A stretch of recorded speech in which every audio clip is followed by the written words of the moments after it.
Hello and welcome to the second episode of Fractured Kingdom. Before we start this episode, there are a couple of quick things I want to go over. First off, we need to give a huge thank you to Alex for creating our awesome character art. Her Twitter is @SpookyGhosty, and she was great to work with. So if you need character art for your D&D characters, be sure to check her out. And also, this wonderful battle map of the Isle Runner you can download for free on my Ko-fi page. The link will be in the description down below. And there are also a couple other maps which I've created for the campaign down there too. So without further ado, let us begin.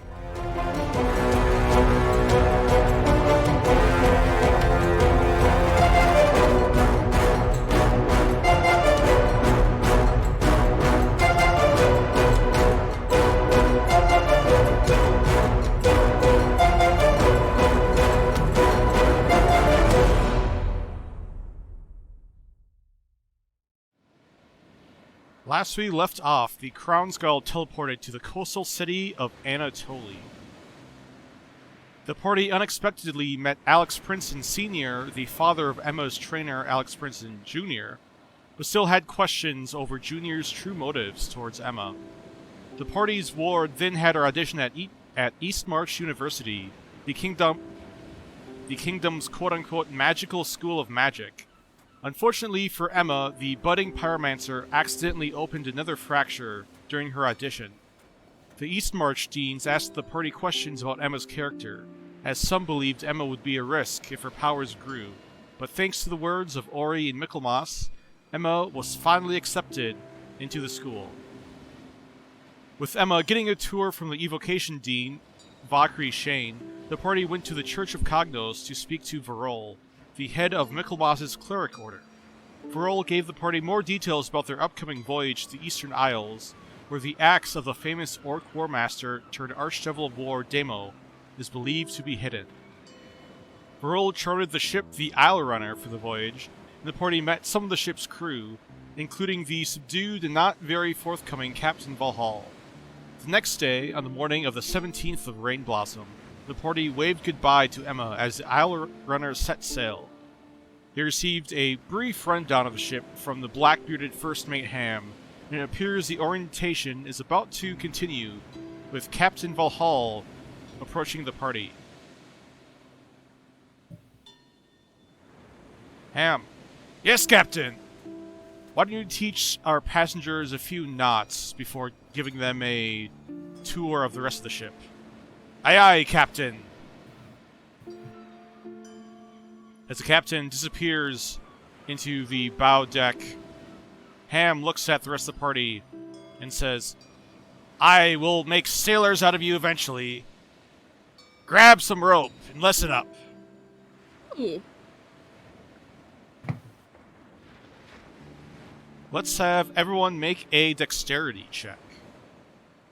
If I can use, Mage Hand to help, stabilize the rope for myself while I'm working with it, could I argue for advantage?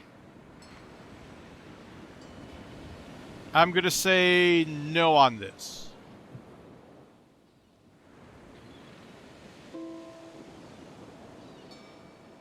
Well, I'm not Corvus. Ouch. Well, I mean, the numbers, they're there. We can all see them. Yes. Ham spends the next half hour teaching the party a few basic sailing knots. Most importantly, the knots recommended for a lifeline in case the ship crosses through rough waters. And you need to tie a rope around your waist on one end, the other end to the ship, in order to help prevent you from falling overboard. Most people get the hang of it eventually, except for Corvus, who mostly seems really confused why this would be necessary, since he can just cast underwater breathing on everyone. Ori's favorite is the sheep shank, which is what you use to tie two broken pieces of rope together. Not recommended for supporting living people's weight, but is okay for, goods and whatnot. If we get a little downtime break, I would like to go over to Corvus and have him cast the water breathing spell on all of us, since it lasts for 24 hours. Just constantly casting it. Yeah, makes sense. Unfortunately, you can only cast it once a day, although it lasts for 24 hours, so that probably won't be a problem. Then I will cast water breathing on everyone in our party. I will not cast it on any of the sailors. Just to make myself Dash? clear. Yeah, Dash as well. I forgot that he's with us. Thanks, Corvus. Hopefully we won't need to use this. Right as Ham is about to... Stupid rope. Right as Ham is about to show the party the rest of the ship, Corvus uses his ring to cast water breathing on the rest of the party. Ham looks a little bit confused, seeing the quick flash of green transmutation magic appear over everyone's throats before disappearing. He will look around towards everyone and say, what was that? Mind your own business. We're tying the ropes. Or he's gonna be like, oh, it's just a little friendship spell of closeness and togetherness. This is why Mari keeps her mouth shut. Ori, make a deception check. She'll continue. Like it helps us find each other if we're separated for whatever reason. Like if we get a orc overboard, we wouldn't want to lose Corvus, obviously. Ham, it looks like Ham thinks something's off, but he just sort of nods his head and says, alright, great. Well, since it appears all of you who want to get the knots down have them down, let me show you around the ship.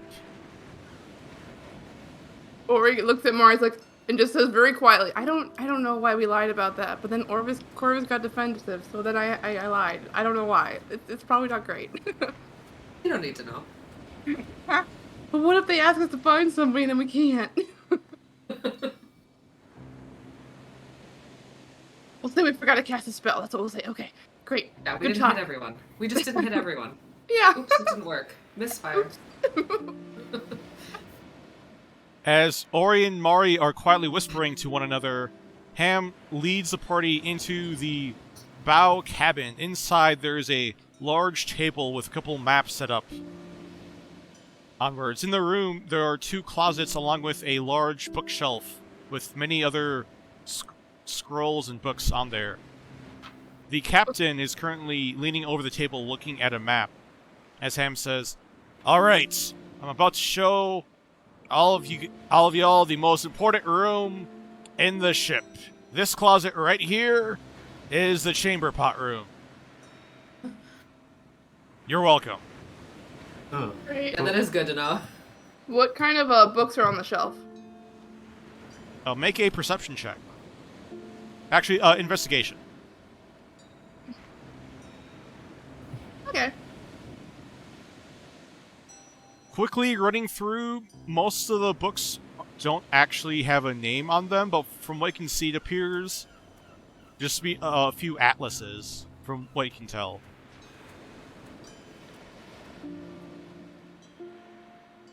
Cool. And with that, Ham says, yep, occasionally the captain may require all of the crew and passengers to come in here for a word. This is where the meetings happen if we need to have a update or something. Is that what you Aye, mean? correct, although might get little crowded, but we'll make do. Also, it just occurred to me that the captain is on the wrong layer. There we go. I was like, she's here? So what can you tell us about these islands we're going to? The captain does not look up from the table, but still speaks out. Well, there are a few of the eastern isles which most sailors tend to avoid. And Isla Koryu and Fernden just so happen to be 2 of them.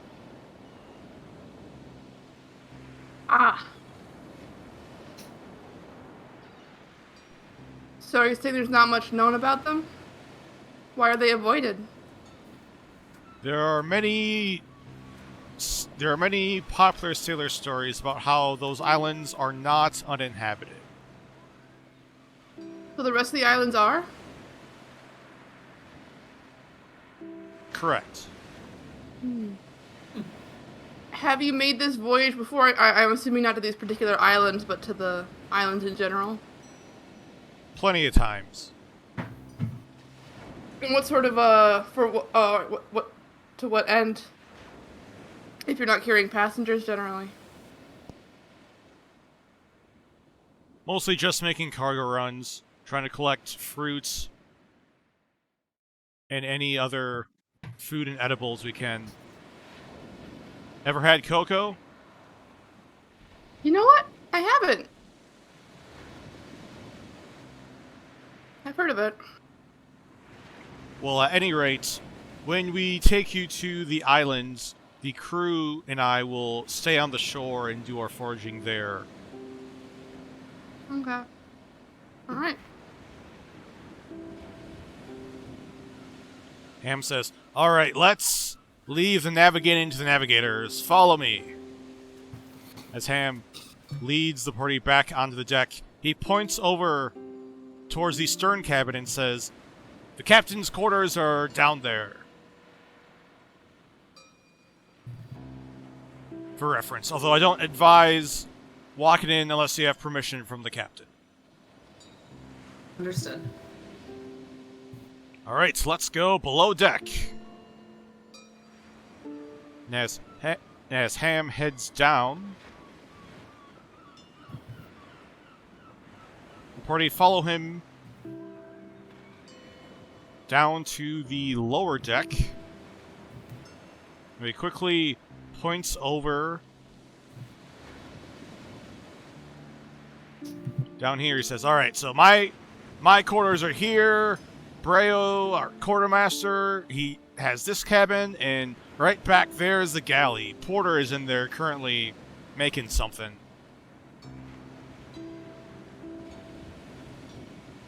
Generally, we generally don't eat in the galley because hardly anyone can stand there, but most people just take their meals wherever. Sometimes in the crew quarters, sometimes top deck if it's not raining and pouring out.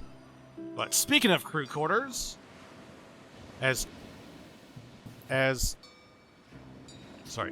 moves over towards the bow of the deck, he walks in through one of the two doors, and inside, the party sees a large room with hammocks set up all along the walls. There's a square crate set up in the middle of the room with several makeshift stools set around it. There appears to be a bunch of cards laid out, as it appears some of the crew were playing a card game recently. And Oh yeah. relaxing over in one of the hammocks is the tattooed gnome who the party met before, Trail, who's laying back playing a song in his accordion. Good morning. Good morning. Is this where we'll be staying, or, somewhere else? Ham says, "Yep, this is where you'll be staying." Great.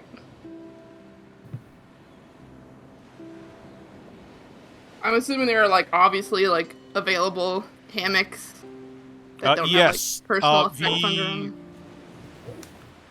Yes, basically the first three on the port side are taken.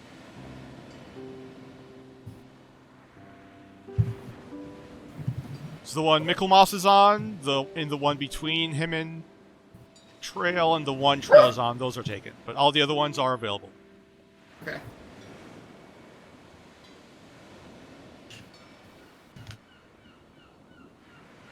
At this point, Ham says, "And that's pretty much the ship. There's also the cargo hold down below, but y'all saw that already when you helped load on the cargo." So generally, is there anything that we can be helping out with, or just staying out of folks' way?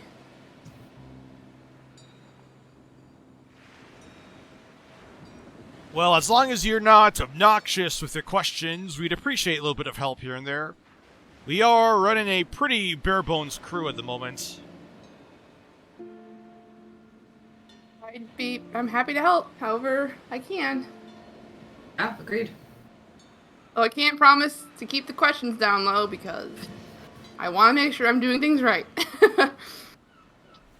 At this point, the party hears something below deck fall, at which point Ham just sighs and says, well, if you want to help, do you want to make sure nothing's broken down below?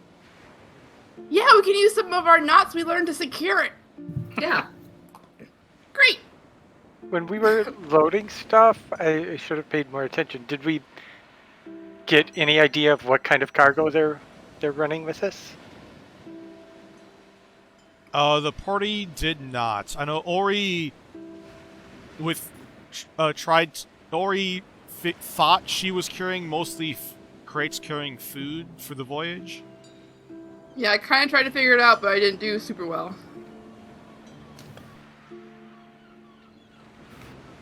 But now we can do more investigation.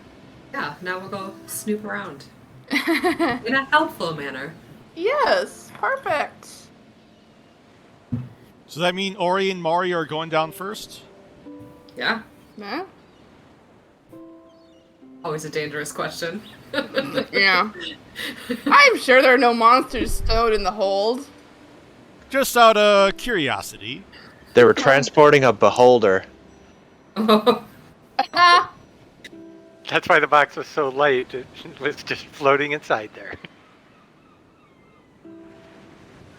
Yes, unfortunately for the party, as they one by one walk down the stairs leading into the lower deck, they see 6 of the boxes appear to have grown mouths with large, sharp teeth and long, purple tongues as they appear to be jeez. lashing and chewing out some of the surrounding boxes. And as all the boxes suddenly let go of their makeshift meals, they turn towards the party on the stairs and lick their wooden lips. So, everyone needs to roll for initiative.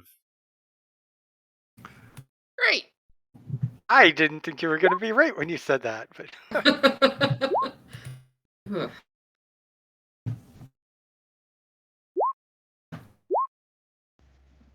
Alright, is it time for Plan Z already? Come on.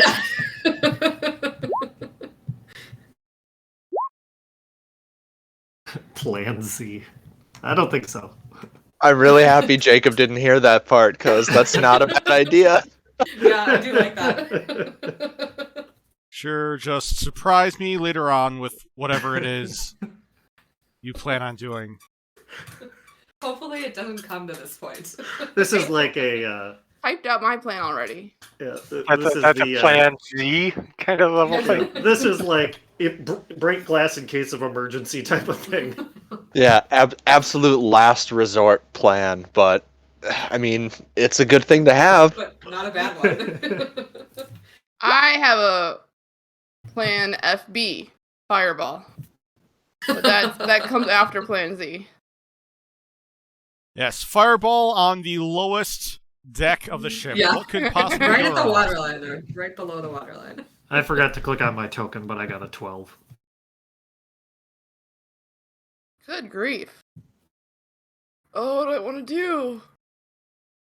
Ash, you got a 12? Yep. Whoops, I mistyped that. Was it 12 or 1,112? Either one. Either one This works.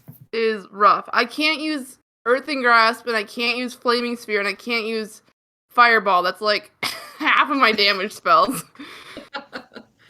You're telling me you didn't bring a jar of dirt onto the ship just in case you need to cast Earthing Grasp? Did you not watch Pirates of the Caribbean? Yeah, because I could definitely get like 5 cubic foot of dirt on to the ship without any complaints from the captain or crew. They're like, 20 gold to carry the dirt. And you just carry that around with you all the time. Sorry, Right, I can't yeah, buy I any just- knots. I'm I moving just- dirt. Drag a metric ton of dirt behind me constantly, everywhere on the ship. Oh boy. With Ori and Mari running down the stairs, the mimic right next to Mari is going to try to lash out with its tongue towards the paladin. Unfortunately for it, Mari is able to knock its tongue out of the way with her shield.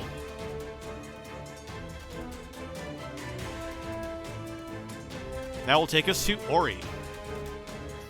Okay, I'm just gonna measure something real quick.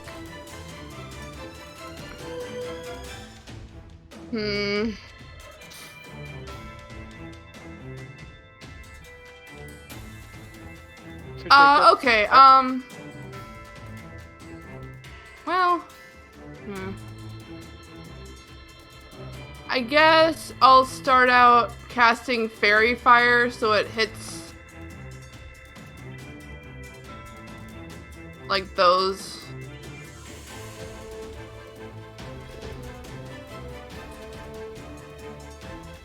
Sorry, the token was off in a square. So unfortunately, you'd be able to get 3 of them, but this one, you'd have to hit Mari too if you want to that one to hit as well. Yeah, I'm. Well, how are your dex saves, Mari? Not. All right, then yeah, I'll just hit these 3. Not That's what? scary. Just not. I don't think I've succeeded on a dex save this campaign. Well, that's one success. So the mimic farthest away from Ori is able to avoid the spontaneously appearing lights. However, the purple and the orange dotted ones are suddenly outlined by bright neon lights from Ori's fairy fire. Anything else for you, Ori? Good.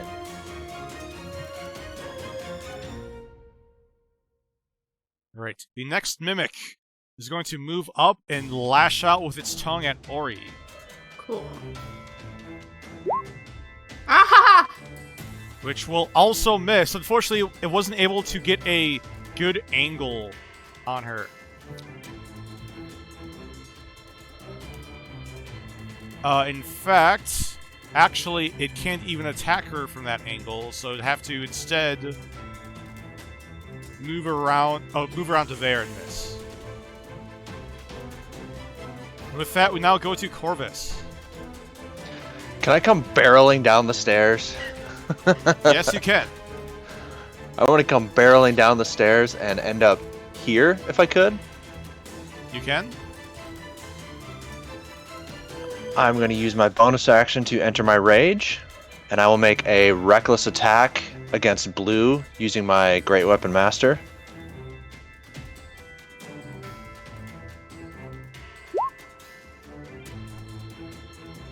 That will hit.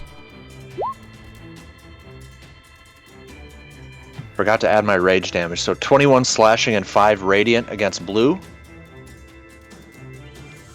And then I'm going to do the same thing against red.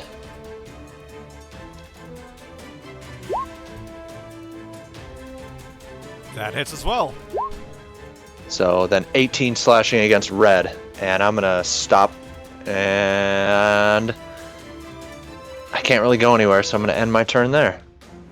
Ori almost gets pushed off the stairs as Corvus barrels down onto the lower deck and makes 2 quick swipes with his glaive, lashing out towards the 2 mimics right next to him as he and Ori sees this weird purplish ichor slowly drip out of their wounds.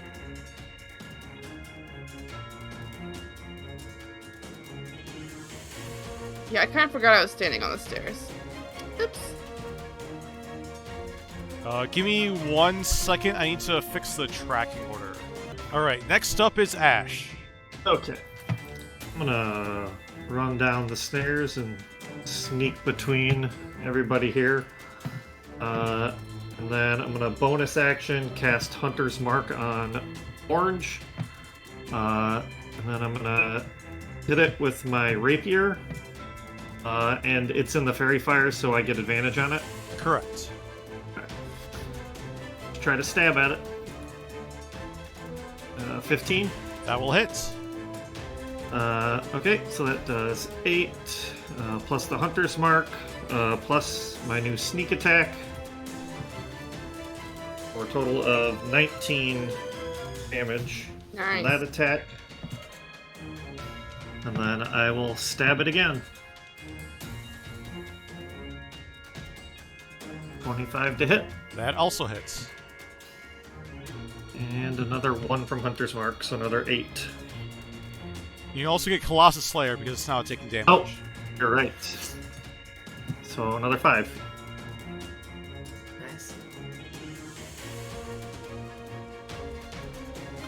Ash quickly runs down past Ori and Corvus, and seeing 2 of the mimics lit up by a fairy fire spell, Ash starts lashing out with his rapier at one of them.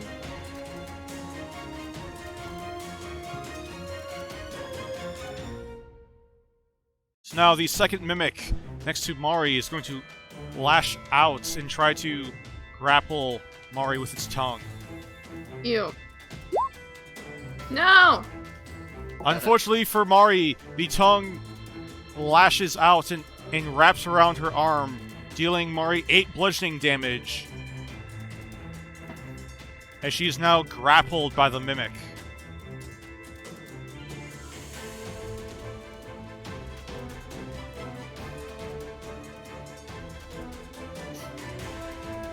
This one is going to move up and also lash out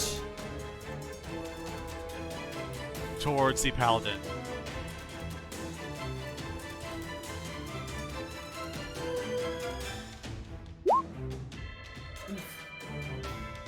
She'll hit for another 9 points of bludgeoning damage as a second long purple tongue wraps itself around Mari's second arm as she's now grappled by 2 of the mimics.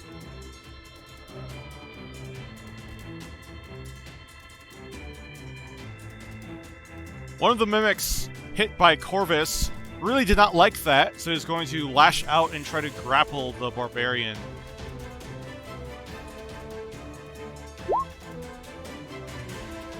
She'll hit for 6 points of bludgeoning damage as its tongue manages to reach out and wrap itself around one of Corvus's ankles.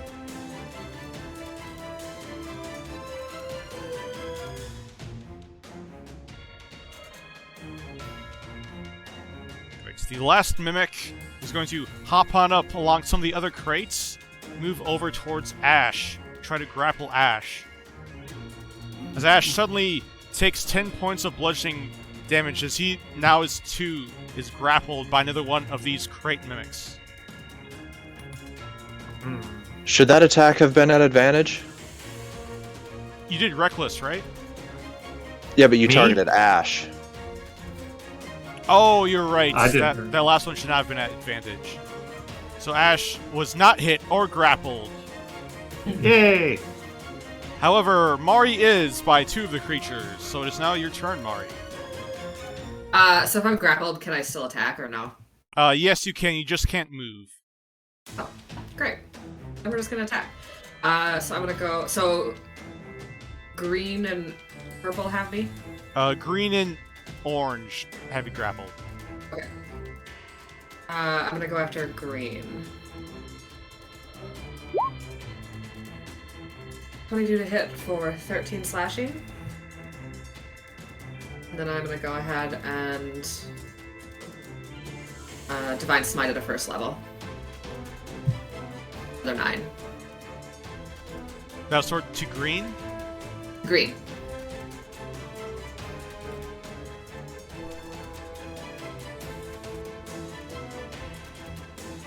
Then I will try it again.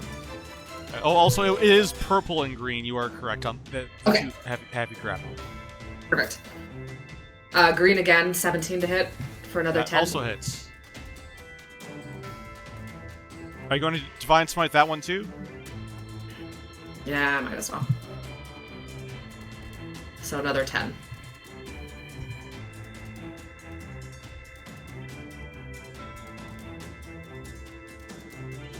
And that's my turn. Mari, having no fear at all, being grappled with these 2 mimics, swings her divinely shining sword towards one of the mimics, almost chopping its tongue off, but not quite, as more of the weird purple ichor drips out of its tongue. We now go to Michelmas. Alrighty. I am going to cast Spirit Guardians.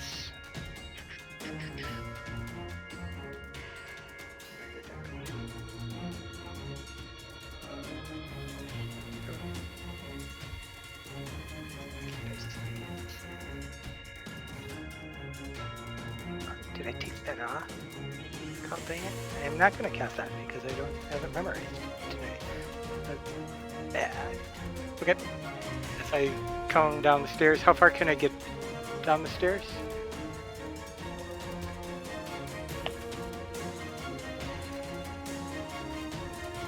It appears you can't, unless you want to try to crawl onto some of the crates just past Corvus. I mean, because you can pass through an ally's space, right? As long as you don't stop there. You can, however, the back of the stairs is there. You can't actually jump down from there because of the angle of going down. Okay. Okay. Then I will cast Bless on our 3 marshals, and Ash with his new sneak attack stuff. He'll get to attack Orange, and because it's another round, he'll get to use his sneak attack again. Because it's another turn. Yes. Yes. Yes. Okay.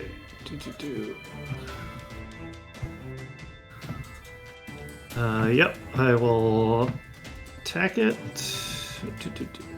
Great synergy, guys. Yep. 12, and then Bless is a d4 just in case. That hits. 16. Okay. And then it gets Hunter's marked and the sneak attack.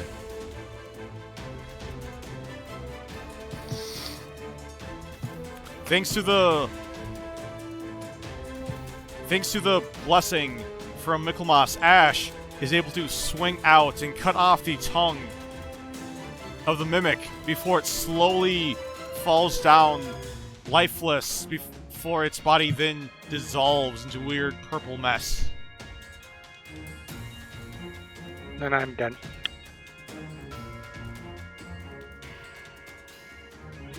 Right. The other mimic standing next to Corvus is going to lash out. This time it is going to try to bite down against Corvus, which will hit for 8 points of piercing damage and 7 acid damage as Corvus feels this burning pain from the acid burn away at the skin on his arm.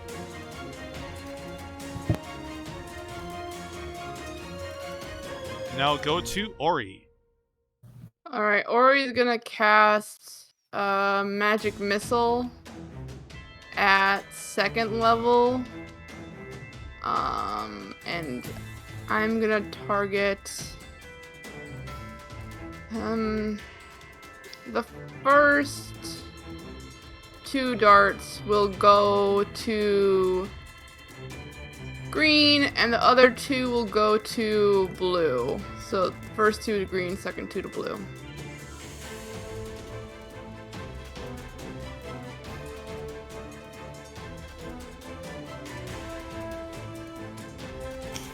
Nice. Cool.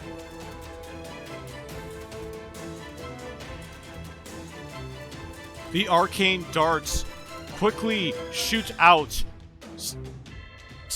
bobbing and weaving between her companions before they crash down onto 2 of the mimics. None of them have fallen, but both of them appear to be dripping more of their weird purple blood as they're definitely close to dying.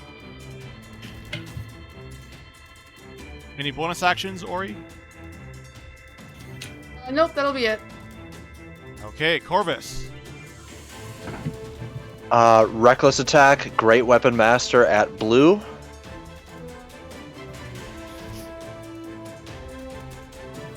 Ooh, I'm gonna roll that blessed dice. 14? So 22 Yes. slashing and 6 radiant on blue. Wow. With one more strike against that one, Corvus cleaves it in two with his glaive and it falls down dead. Reckless attack, great weapon master on red. That hits. 25 slashing on red.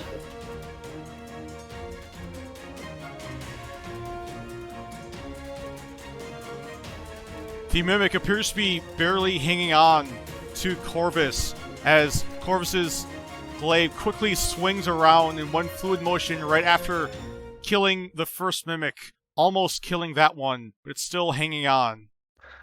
Well, since I killed one, I get to make another weapon attack with my bonus action, and I'm going to do that against red and hopefully finish it off. Yeah. Another 25. That doesn't kill it.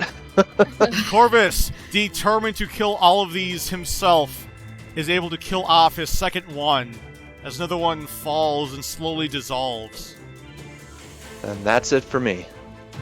We now go to Ash. Was purple the other one that got hit by the fairy fire? Correct, yes. Okay.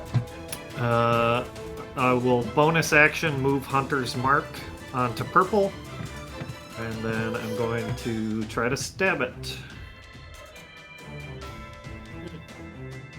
And I will sneak attack that thing. And Hunter's Mark. 17 damage, and then I'll attack it again. Feels good. Oh wait, no, that one has not been hit yet, so you do not get It hasn't been hit yet. Not just yet. Then I hit it again, very nicely. Hunter's Mark and Colossus Slayer on that one. And you roll those extra times too because of the crit. The Colossus Slayer? In Hunter's Mark, In yes. Hunter's? Yeah, you double all of the dice Okay. on a crit. That's a lot of damage. 34? Right? Or 24? One of those? Yeah, 24. Yes. Ash, seeing there's only one more of the mimics that are still lit up by Ori's fairy fire, he quickly lashes out at it, getting in two good strikes right inside of its mouth. It makes a weird wallowing scream of pain.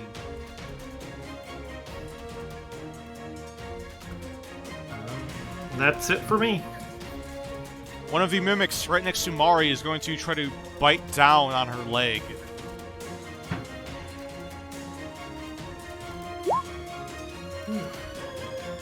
And will hit for 8 points of piercing damage and 5 acid damage. It is now gnawing on her leg like a little dog. Speaking of dogs, the party hears Dash bark up above there as some of the crew is now running out, wondering, what's going on down there? You loaded a bunch of mimic crates. Ham says, oh, not again. This is a great crew we find This ourselves happened with. before. You don't have any precautions to prevent it from happening again. Real professionals. Ari's mumbling to herself as she gets gnawed on. The next mimic really did not like those two whacks of the rapier from Ash, so it's going to try to make a bite attack at Ash. To let go of Mari. Yeah, the green one has me, but doesn't the purple one still have me too? It does, although if you are grappled by the mimic's adhesive traits, it does not only have to attack you, it can attack other people. Cool. Oh. Either way, I'm gonna get it with Sentinel. Nice. So after it barely manages to bite down on Ash's leg for 4 piercing damage and 4 acid damage, it then gets hit by Mari with a reaction. Oh, sorry. You can go for the crit with advantage. Yeah, you get advantage. Oh, yeah. 'cause it's- No. Okay, so 22 for 13 slashing. Mari, in her anger, lashes out at one of the other mimics. It's still barely hanging on to you, though.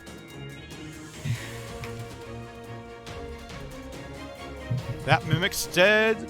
That mimic is going to lash out after Corvus. After the barbarian killed 2 of the other mimics with it. It's going to bite down on Corvus, which will hit for 8 piercing and 5 acid damage. The piercing damage is halved because you're raging. With half the mimics gone, we now go back to Mari. Alright, I'm gonna go for green first, because he's gotta be almost done. Gotta. 24 to hit for 13 slashing. And sure enough, with one more strike, Mari is able to split that mimic in 2. Perfect. So now I'm gonna turn with Birdsong and go after purple. Yeah. 14 to hit. Advantage. That also hits. And with two swipes of her sword, Mari kills 2 more mimics. Now there's only 1 left. So how are people doing on health? Oh, Mari, you still have your movement if you want to move closer to the other mimic. Sure, why not? Can I climb up like right here? Yes. Mari quickly steps over the 2 purple puddles on the floor next to her and climbs up onto one of the crates next to the last mimic. That will take us to you, Michelmas. Yeah, I'm bloodied. Okay. I will then cast Aid and get. I'll put it on Ori and Mari and Ash. You just get 5. Your hit points go up by 5, and you get 5 more health. And Ash, kill that penguin. I think, Mari, you've already used your reaction. I did. Yep. Alright. I'll take a stab at it. This one is not. I think that one was in the fairy fire that it moved, right? No, that one's saved, didn't it? Oh, yeah, right, that one's saved. saved. It's saved. Alright, so 13 to hit. 13 hits. Alright, so it's 6 plus sneak attack.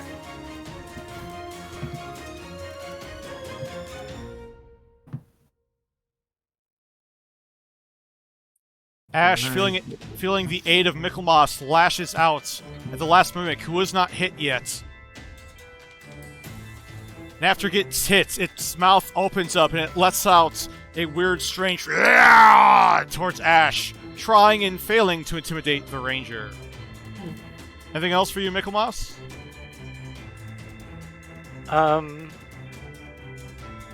Yeah, I should be able to push my way.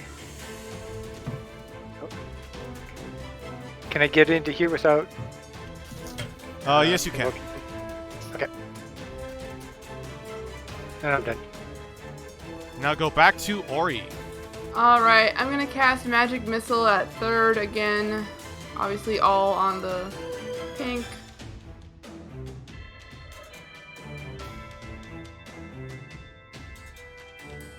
I think she like alternates hands like 1, 2, 3, 4.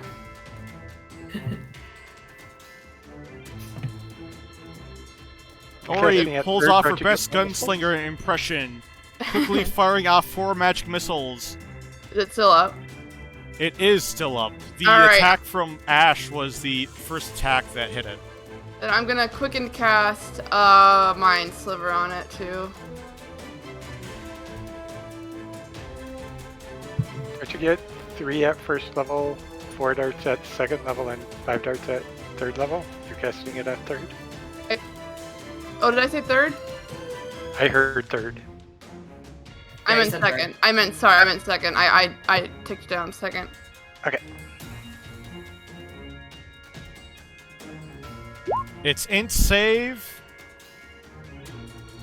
Its int save does not pass, so it takes 8 psychic damage. And it will get minus 1d4 on its next saving throw if anyone makes it save. Yes. The mimics yell and scream of intimidation towards Ash, quickly turns towards a scream of pain as it shakes, trying and failing to shrug off the mind sliver from Ori. That will then take us to Corvus. You know what I'm gonna do. Reckless attack, great weapon master. Here we go. Well, I'm gonna use that bless.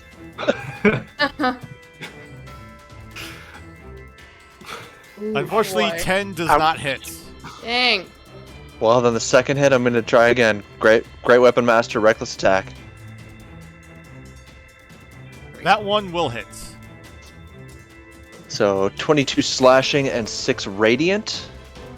And then for my bonus action, I'm gonna use great weapon master and reckless attack again and see if I can finish it off.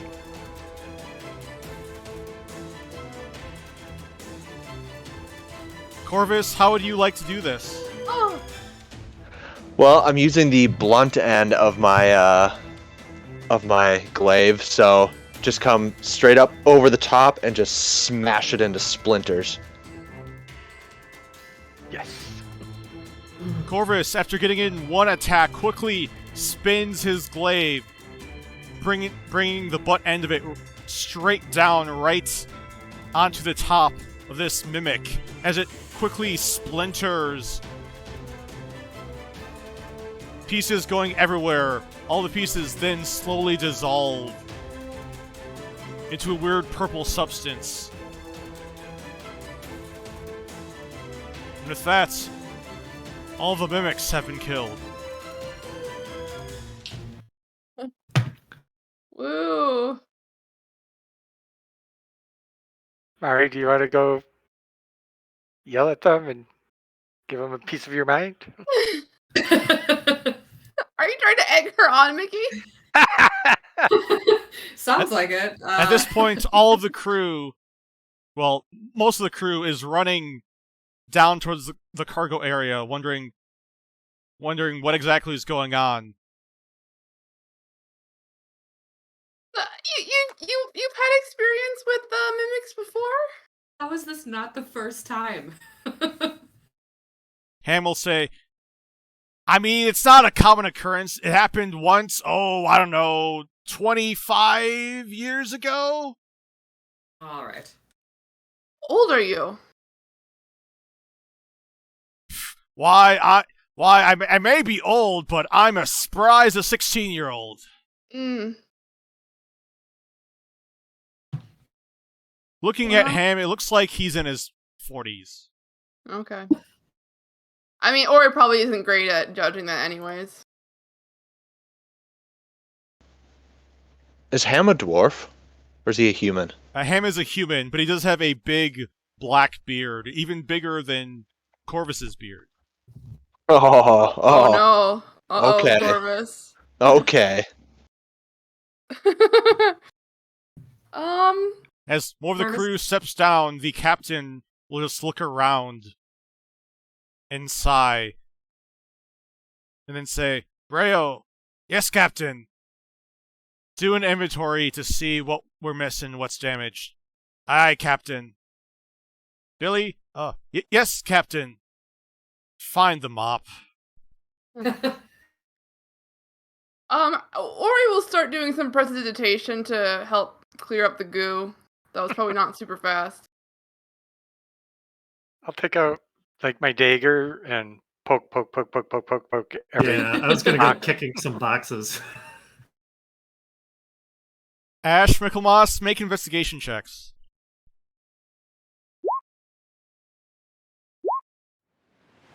Not good.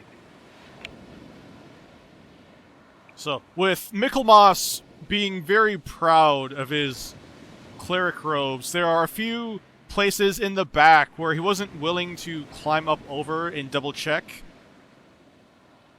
Lucky for him, Ash and now Dash are very happily able to climb over and check the last few boxes. And looking through the entire area, it appears you have killed all of the mimics. Looks like we're all clear back here. Oh, good. Good. Hopefully that's the last surprise. The Farmer, gnome you got hit carpenter. more than I'm used to. Are you doing okay on hit points? I'm fine. Okay. The gnome carpenter trail will walk down, look around quickly, and say, "Well, this is a mess."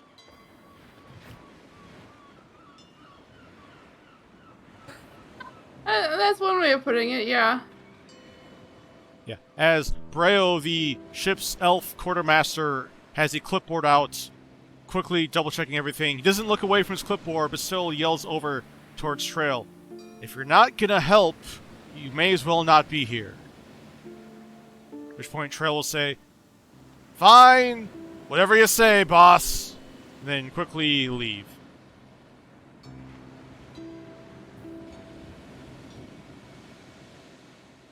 I'll stick around until all the goo's cleaned up. And then Corvus is going upstairs. He's not cleaning Yeah. up this mess. Yeah.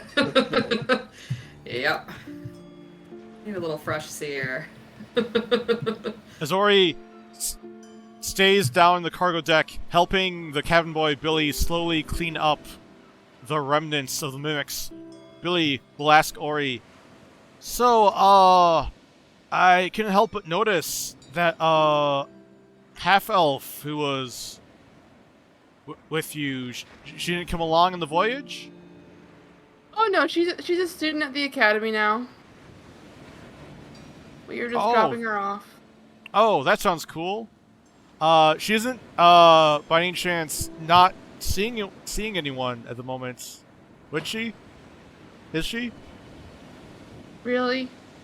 Really? That's gonna be your opening conversation with me when we're on our way for a week's voyage, is to ask me about my friend being single?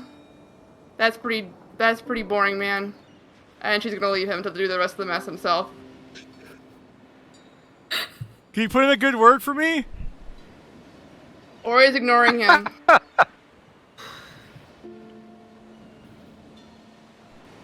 With that, the rest of the day is pretty uneventful, but around lunchtime,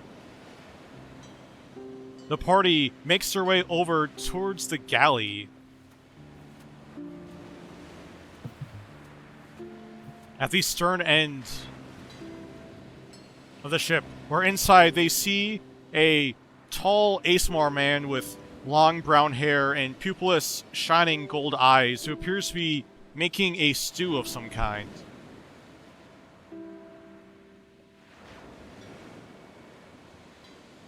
We'll say, "Well, hello, folks. I don't think we've been introduced yet. I'm Porter." Hi, I'm Hi. Ash. Hi, This Porter. is Ori, and this is Mari. And this is Ash. What you bringing? We got beef stew. Cool. So Sounds delicious. grab a bowl and grab some stew. You happen to have a spare bone back there from the stew? I might. He looks a little confused at Ash. I nod. This guy might appreciate it. Right, Dash? Ruff, ruff. Porter leans over to look behind Ash, and seeing the blink dog, Porter will grin, then quickly grab a bone and toss it over towards Dash and say, "Oh, there you go." Thank you.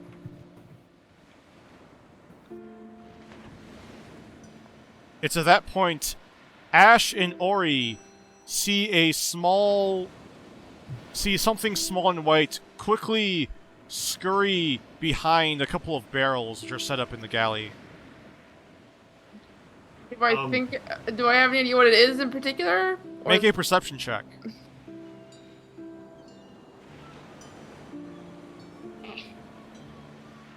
Ah. Ori thinks it was a mouse. Okay. I think you got mice, chef. What? Alright, I saw a mouse behind the barrels. Can I kind of peer over the barrels slowly? Do I see it? Yes, as you peer over, you do see a white mouse, which then quickly tries to scurry away. Well, can I just, magic missile it? Oh. I feel bad, but also I don't want mice in my food. At least to be quick, painless death. Or he's gonna kill it. Probably Ori kill it with magic missiles the mouse right as Porter was about to open his mouth, but he just sort of stops and looks over towards Ori, mouth still hung open. Before he yells, "Hey, Trail! I think I found Squeak."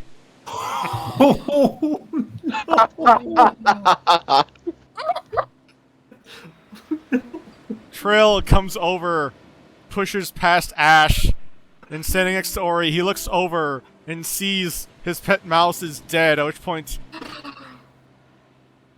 he'll give an angry stare between Ash and Ori, eyes darting back and forth, saying, "Which one of you two did this?"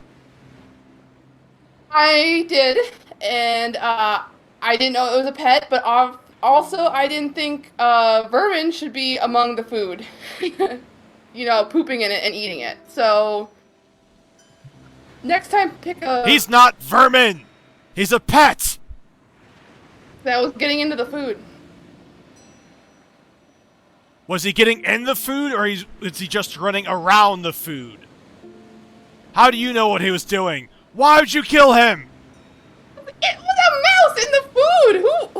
How was I supposed to, no one said anything. Trill No, will it's look like- over towards Ash and say, "You better be careful with that one, so she doesn't accidentally think it's attacking her in her sleep." I'm not worried about him. Or her. Oh. Well, you should be, as he'll give another angry glare at Ori, then spit on the ground right in front of her before storming off. Oh, he's gonna spit at me? He didn't spit on you, just on the deck right in front of you. In my direction. He spat. You said he spat towards me. So I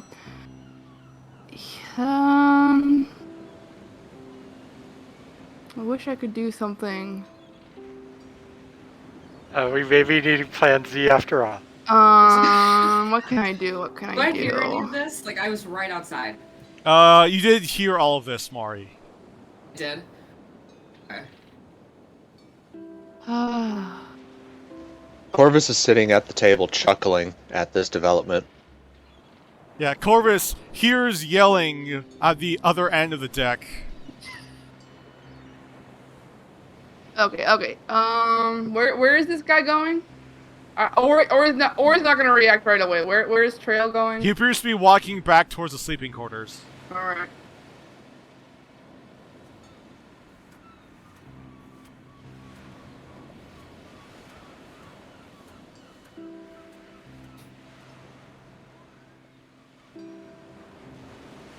Ori's gonna follow him quickly and cast darkness on his hammock. So there's a 15-foot sphere of darkness around his hammock now. Trail angrily opens the door towards the sleeping quarters. 10 minutes. For 10 minutes. Corvus And then is eating she's in the dark. stomping upstairs. No, Yeah. she's like, it was an honest mistake, and I do feel bad for you, if not for your stupid mouse, but don't spit at me. Otherwise, things will go worse for you in the future, I assure you. And then she stomps upstairs.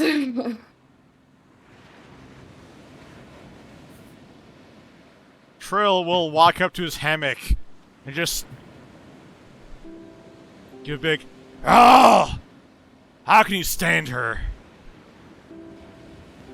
Corvus shrugs.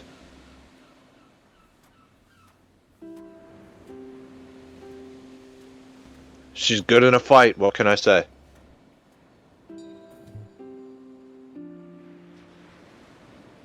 Word quickly spreads through the crew, and pretty soon, Ham will walk up over towards Ori and ask, "Please tell me you didn't kill the Squeak." mouse? Well, if someone wanted to like give me a rundown of the crew, you could have mentioned the mouse, so I didn't assume that there was. I just got done exterminating mimics down under in the hold, and you don't think I'm gonna react to seeing literal vermin among the food that I'm gonna be eating for the next few weeks? Alright, hold up. Squeak was a mouse, alright? Mice are not part of the crew. Then why am I getting treated like I killed something I should have known better than to kill? At this point, the captain will walk out of her quarters, shaking her head, and says, "Did I hear that correctly?" I'm sorry, but also Trail spat at me, which was disgusting and rude. And I don't see why I should immediately see a mouse in the kitchen and think, oh, this seems sanitary and good and fine. The captain will sigh and say, "Follow me."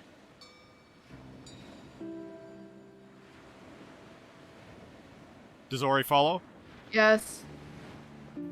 I'm gonna go too.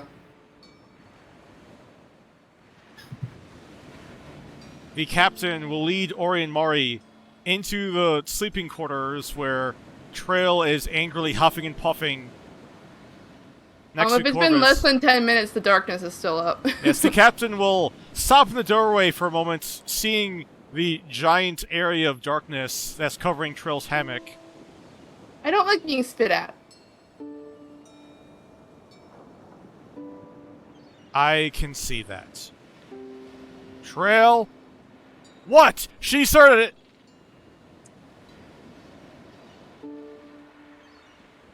Trail apologized to Ori. Ori apologized to Trail. I already did. I said I was sorry.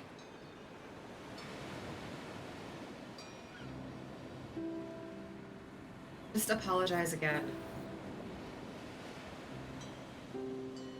You can apologize first, since I already apologized once. Fine. The captain will look at Trail, and Trail will let out an angry, "Oh, I'm sorry I spat in your direction, okay?" I'm sorry I killed a beloved pet. It was an honest mistake and not malicious. And I would appreciate further, I assure you, if I had known, I would not have killed him.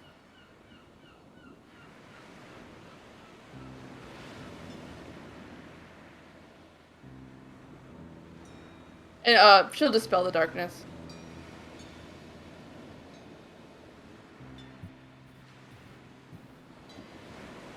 The captain will then say, "There, I expect there to be no hard feelings. Everyone's apologized to everyone. This matter should be resolved. Yes, Captain. Now, if you'll excuse me," and then she walks out.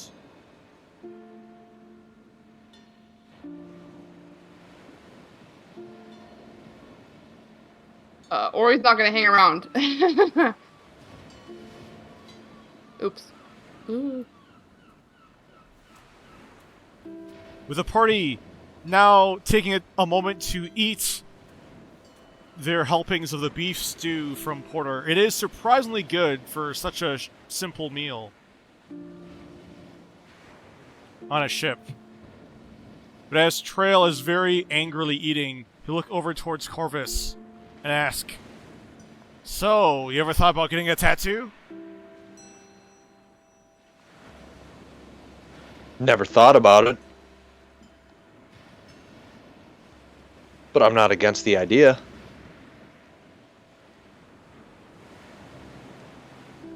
Well, you know, I'm a bit of a tattoo artist myself. I'd go for it. Why not? Wonderful. So, what kind of tattoo you want? You want normal tattoo, or you want to spice it up with some magic? What kind of magic? Well, that depends. You don't by any chance are lugging around 2200's gold worth of gem dust, are you? I can't say I am. Well then, you get that going, and I can get you one like this, as he points to his left arm, which is covered in red ink that appears to be lightly shining and radiating a red aura in the candlelight from the lantern in the quarters. Betrayal will grab his gear and ask Corvus, "So, where you want it?" What does that tattoo of yours do, if you don't mind me asking? Oh, well, see, this tattoo... Well, you see, for me, it helps me with my smarts, you know, because I never was the brightest apple in the bunch, if you catch my drift. Yeah, I hear you. And if you don't mind me asking, what if I just cut your arm off and took it? I'm just kidding, friend. I'm just kidding. He's gonna clap him on the shoulder. Trill almost falls over from the clap from the much bigger Corvus, but Trill just gives a very awkward, that's a good one, yeah. But I mean, them gem tattoos could do more than just help you with your smarts, though. It basically do whatever you want.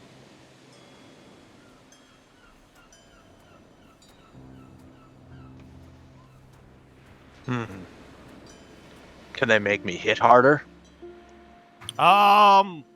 Possibly, yeah. I might have to get my hands on some gem dust. Yeah, you just gotta make sure it's 2200 gold of the same gem. Thanks for the tip. Yeah, so you need a red one, like me, just find a bunch of rubies. Took me a while to find them, but it's doable if you know a few different gem vendors. You know, if you want a white one, you know, there's diamonds. If you want a blue one, there's blue diamonds, maybe, possibly. I don't know. To be honest, I haven't tried a blue one before. Well, what can you do for me right now? Well, right now, as he grabs his tattooing needle, I can do whatever you want in black. Give me a skull on my shoulder. Perfect. Left or right? Left. And over the next half hour, Trail gives Corvus a tattoo of a skull on the half-orc's left shoulder. Cool. And just to clarify the magical tattoos, if you have 2200 gold worth of gem dust of the same gem, you can get a magical tattoo which will increase any of your ability scores by 1. Awesome. Just need to find some gem dust. Yes, and you can only have one of these magical tattoos. Are these like the other Tasha's magical tattoos where you can untattoo it into a needle and somebody else could use that needle to re-tattoo themselves? No, this Or is permanent. Okay. What is the rest of the party doing during the rest of the day? I'd like to go up to the main deck, and I'm going to talk to Ham. Just ask if he needs anybody to go up into the crow's nest and keep an eye out. I've got a some experience scouting, so I think I could be of some use up there. Oh, sure, if you want. Although I'm not sure if how's this guy do with heights? As Ham leans down and gives some head pats towards Dash.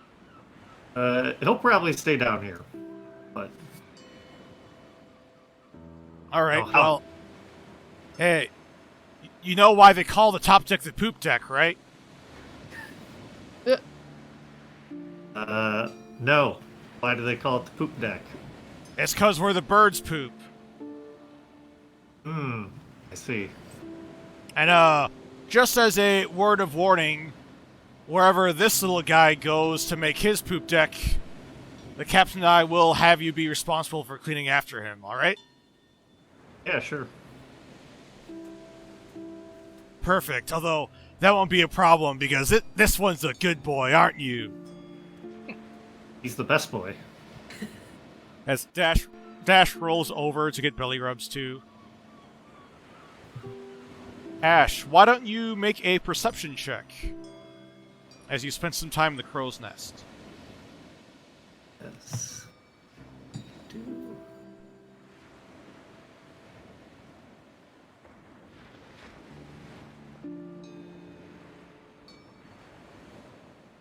You spend a number of hours in the crow's nest looking out, but you don't actually see anything.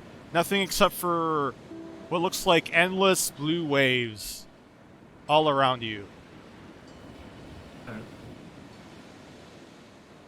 That's good. What is Michelmas doing at this time?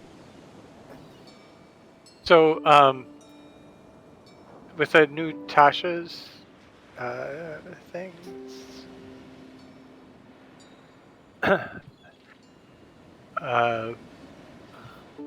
now that we're 6th level, I think when I do that, I can regain a 2nd level spell slot. Is that right? Use one of my channel divinities to get a 2nd level spell slot back. Yes. So then I'll do that to regain one of the spells I used earlier today, the aid spell. And then after eating, I will mostly wander the decks and see if when I'm coming by the cruise quarters, if there's anybody actually playing cards or anything. I'll invite myself into the game. I'll casually keep looking until people are playing cards, and if they're not, then I'm just wandering the deck. When you walk into the cruise quarters, you do not see anyone playing cards, but you do see Trail finishing up a skull tattoo on Corvus's shoulder. I'll compliment both of them. How awesome is it? On a scale of awesome to super awesome? It is super awesome. It's a very grotesque and scary looking skull. I'll Super awesome in Corvus's eyes, maybe not awesome in Michelmas's. No, it's his body. If he wants to make it super awesome, scary skull tattoos,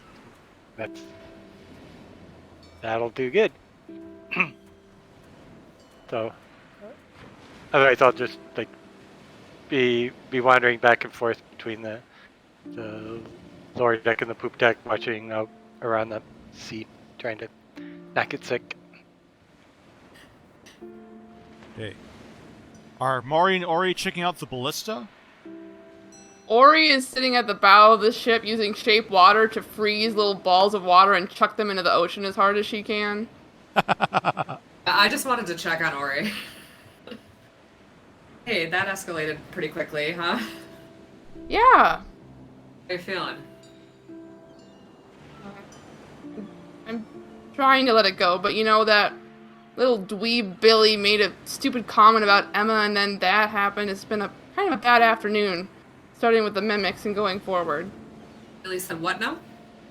Oh, he was About like Emma? trying to he asked me if she was single, and it's like, this is the first conversation you really want to have with me, man. And then this other guy just gets mad at me for killing a mouse that was in the food. Whatever. Yeah, that's a lot for one afternoon. Mm. But we're all always here for you, and I am always here for you, and I will do whatever I can to help make you forget this, make it go away. We're gonna be on this boat, I think, a long time dealing with these people, and it's not gonna get easier. No, yeah, I didn't. I really wouldn't have killed the stupid mouse. I just saw a mouse plus food, and it's like, what am I supposed to think? But thank you, Mari. And can I have a hug? Of course, I give her a great big hug. Yeah, I'm just gonna hang out here in the fresh air and throw ice at the water for some more time. It should be okay, but I appreciate it. All right, I'll leave you to it. Thanks.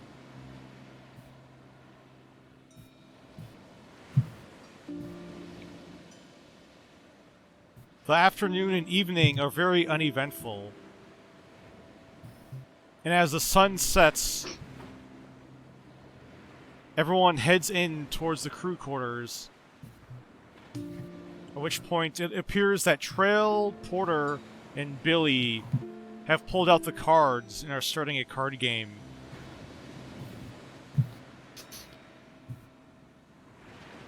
Can I join? Of course, you played Gambit before? Sure. I'm 100% That I getting have- out of this too. I'll pretend that I have, even if I haven't. You have actually. You played this once in Twig Springs. Can I get dealed in? Trail, who is a dealer, will look at Ori for a moment and then say, "Sure."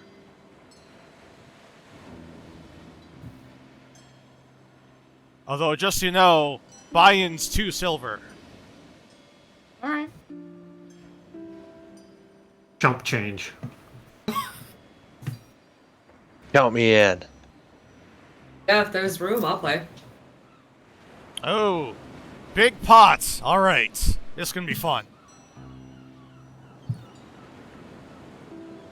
So with that, I need everyone to do a whisper roll of 1d8. So you can do /GR space 1d8. Say GR. Yeah, /GR. Yeah, /GR space 1d8. It'll be a whisper roll towards me. Alright. Sweet. So after Cool. Trail deals 1 card to everyone, he says, "So the goal of the game is to get the highest total among all your... Have the highest total among your 3 cards. More than anyone else's 3 cards. 3 rounds of bidding. So who starts the second round of bidding? Bidding will start with person left of the dealer as Trail looks over towards Mari.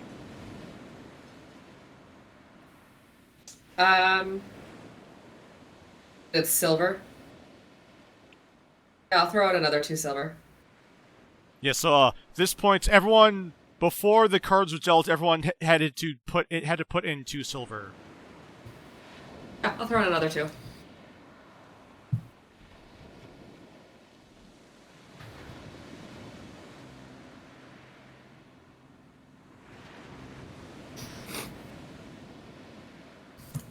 Porter will look at his card and says, "Yeah, I'll call."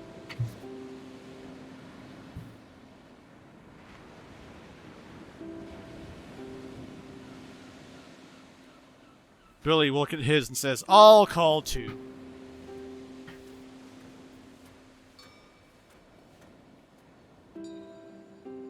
Ash? I'm gonna raise. Let's make it 4 total. So 2 more on top of the 2 already.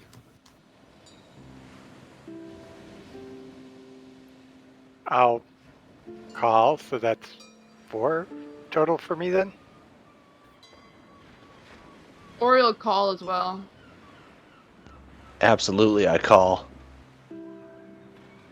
Trill will say, He'll sort of lean over the table, squinting his eyes as he's looking towards everyone in the Crown Gall. And then he says, "Yeah, I'm out." Porter and Billy will also call, though. With that, everyone needs to do Whisper Roll 1d6. So slash... Well, doesn't Mari need to decide if she wants to Oh, wait, call the sorry. last 2 silver? Yeah, I call. All right. We're all in. That's... Everyone rolled the 1d6 as well.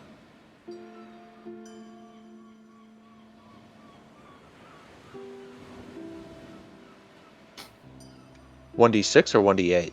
1d6. It'd be... The way, first one's 1d8, then 1d6, then 1d4. Ah, gotcha. Okay, got it.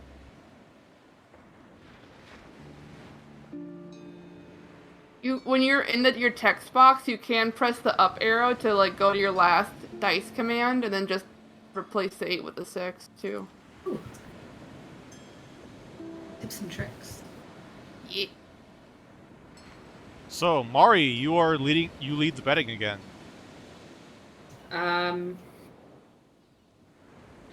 Yeah, you know what? I'm gonna raise it at 4. 4 silver.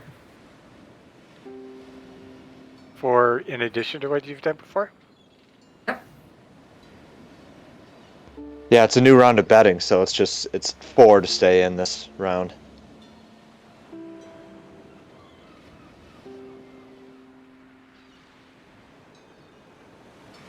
Porter will look at his cards and then say, "Yeah, I'll call."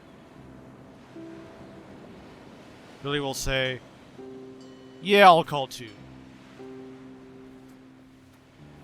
You know what?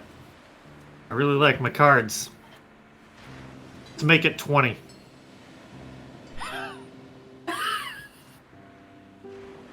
Billy will look really shocked and surprised as Ash drops 20 pieces of silver onto the small table.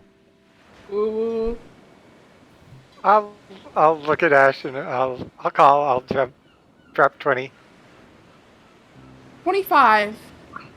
Oh! Look who thinks they're all big all of a sudden. And I'll drop 25. Troy looks over towards Mari. Yeah, call.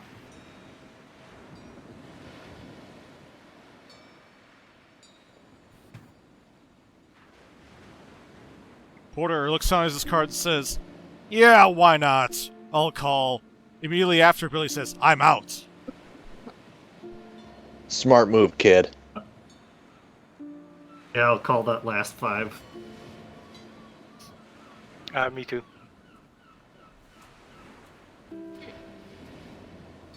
Right, everyone needs to roll 1d4 for the last card. And Mari also starts the bidding once again. Check.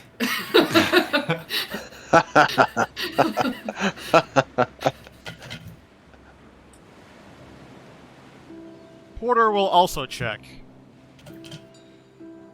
Make it interesting. 3 gold. I've got to see this, so I'm going to go 3 gold. Ori's going 10. Oh, 3 gold. Oh, 3 gold. Ori will go 5 gold. I thought you would say 5 gold.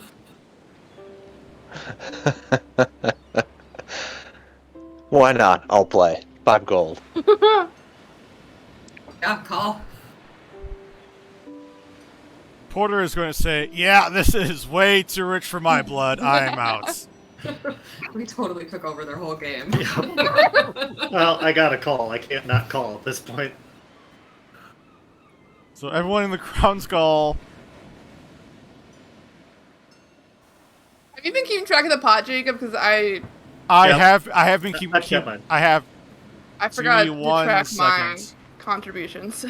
Besides just taking them off. 31 silver and 5 gold Nice. each. Whoever's in. I don't know about the people that folded.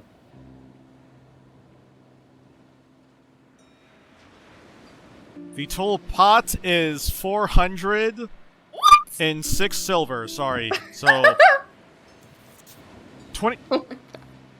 25 gold, 156 silver. Wait, no, that's not right. Yeah.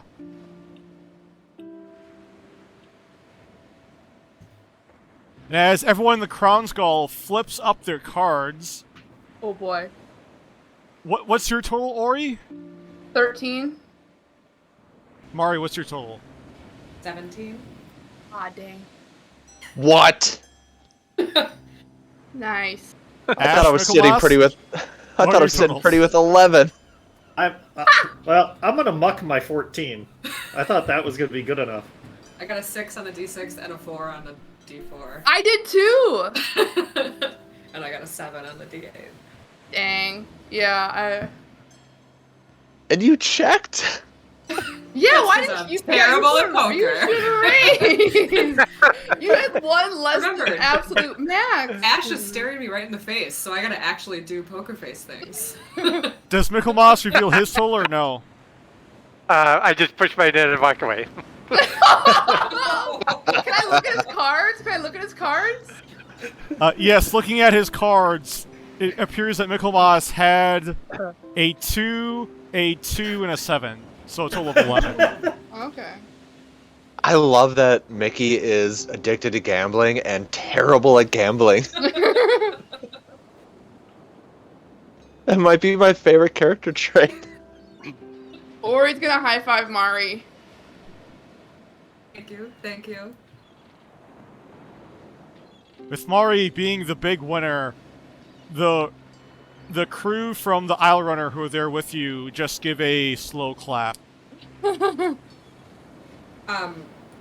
Whatever. If I have a moment alone, I want to give the crew their money back.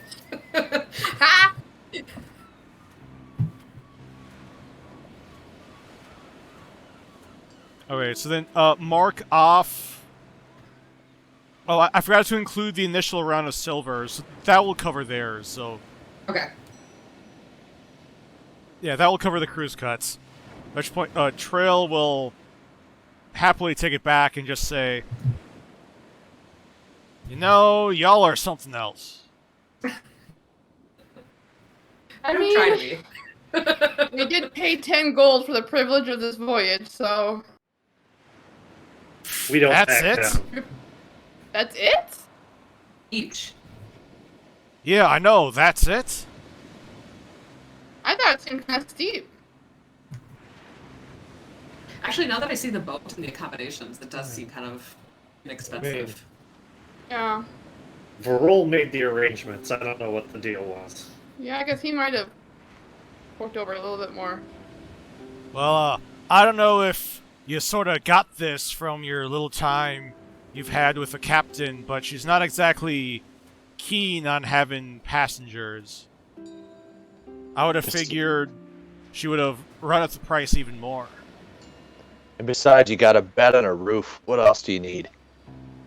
I mean, the I way know, see right? it- the way I see it, we're working here, so we're part of the crew. Well, let's not go that far. I wasn't sure if she didn't like having guests, or if that's just what her management style is. Yeah, I mean, the captain's tough, but she's fair. She seems You know, like I mean, I she'll agree with give that. respect when you've earned it. Sounds like someone worth working for. I'm starting to like this boat. And then I clap him on the shoulder again, really hard.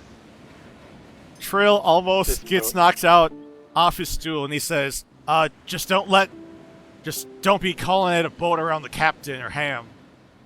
You'll get quite an earful from them. So, it seemed like y'all were pretty experienced fighting the mimics. Yes, fight something like that before?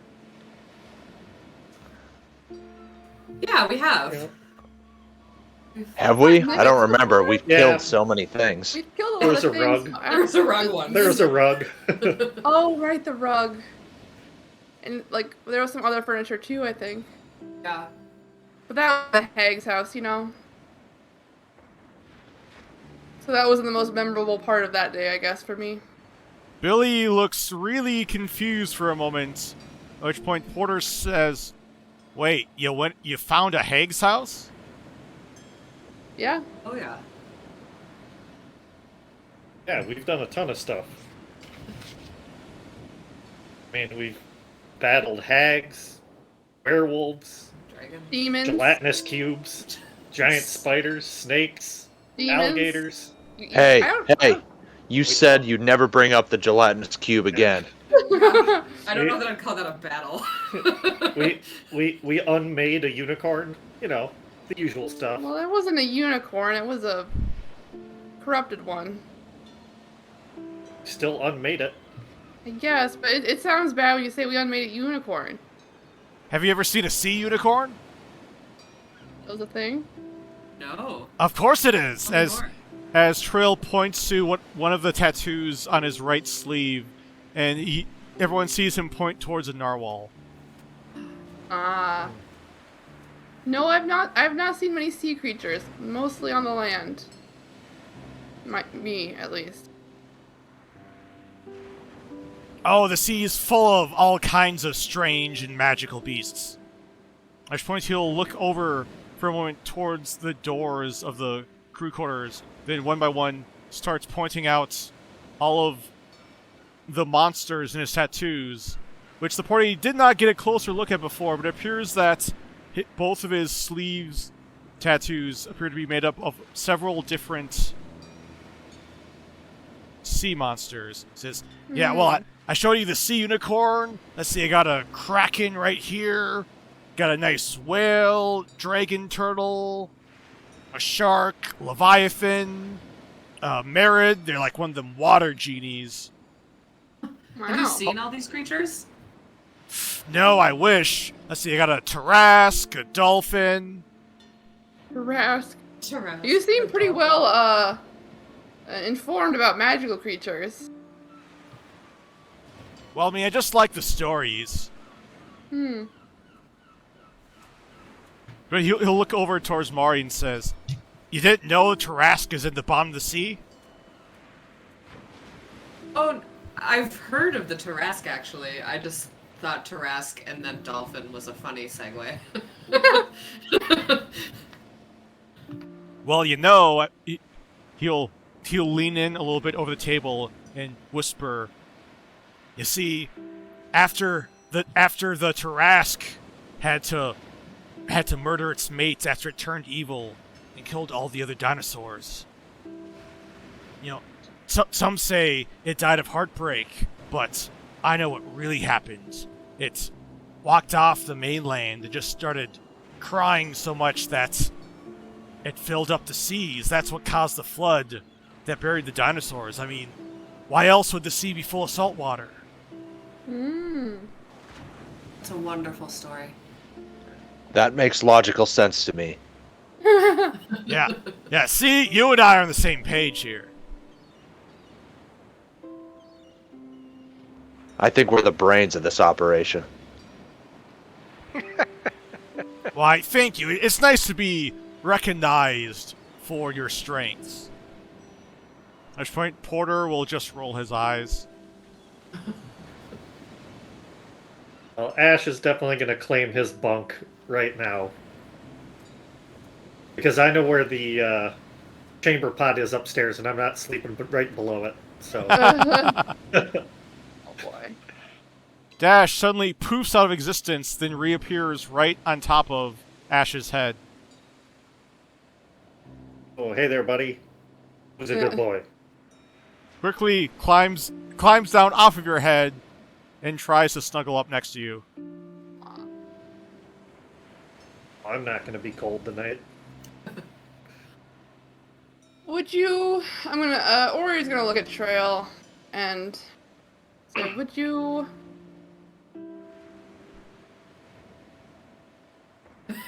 you like to tell us about your mouse? In remembrance of his untimely end, which I realize was my fault, and I do feel bad for it still.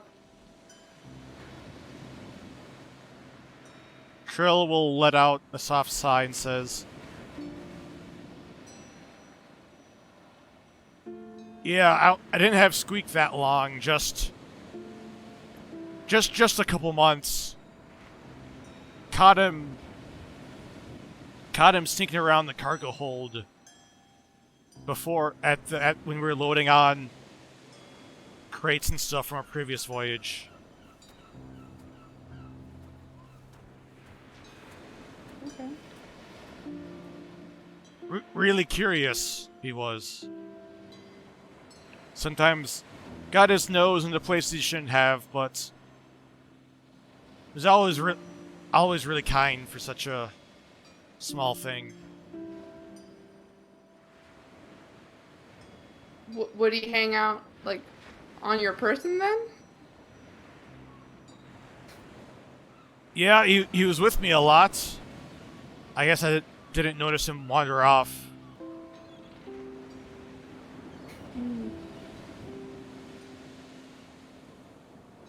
At which point, Trail will try to very casually wipe away a tear that's dripping down his face. Oh dear.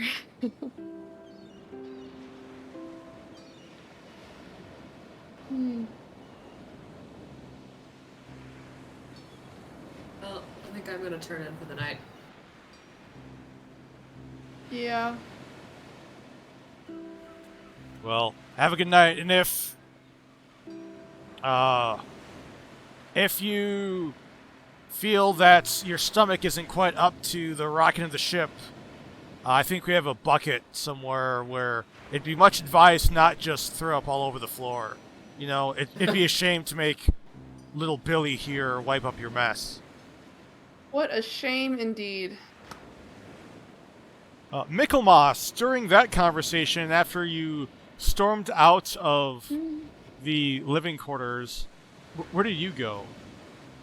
I just hang out on the ship's deck watching the sea in the dark, and then when I'm over my pout, I'll head back down to the bed. As you head out, you did notice that the navigator and helmsman, Sean, the tall orc, who's shirtless, it has black trousers with all kinds of different colored patches. It appears he'd been at the helm pretty much since the start of the voyage, hadn't actually left yet, which you thought was curious. But earlier in the day, you remember Ham saying Sean wasn't much for words, and while you went up, Sean did give you a nod of acknowledgement, but did not actually say anything to you. Kind of company I'm looking for, so. Does he have the tattoos too? Can I tell if it's Train has been the one who is it Train? What's his name? Trail. Trail. Trail is the one who gave him any tattoos? Make a perception check. There we go. 14. Looking over at him, you do not actually see any tattoos on him. It's odd for a sailor, but I'll just... Does he appear... He's been there all day, does he appear tired or anything? He does not appear tired, surprisingly.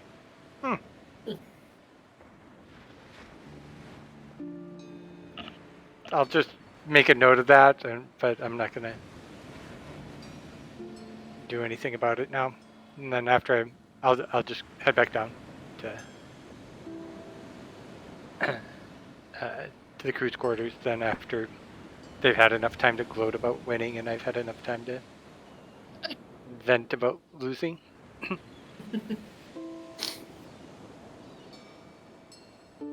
With that, as the party has their first rest on the hammocks on the Isle Runner, we are going to take a 5-minute break right now.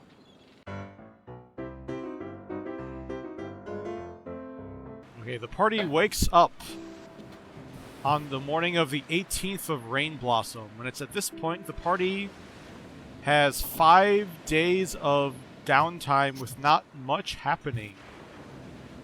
So as the party learns the ways of living out on the sea, what does everyone decide to try to do to pass the time? I want to learn some more knots. Yeah, I was gonna say I want to try and figure out those stupid knots. Ham will be more than happy to try to teach everyone some more knots. So everyone, why don't we have everyone make another intelligence check? Or sorry, did I do dexterity before? Dex. Dex. Yeah, Good make dex. a dexterity check, everyone. Better. I improved. I'm improving. You did. Look at you. Yeah, Corvus is still having a little bit of a rough time, mostly because he's so big. Having the bigger fingers makes it a little more difficult to work the smaller rope. But working on it, Corvus eventually figures out a couple of the essential knots. I think Ori would also be interested in learning about just like navigation a little bit. Well, like I don't think she'd pester anyone for lessons, but if the captain's okay with her like watching her plot out a course, I think Ori would be interested in doing that quietly.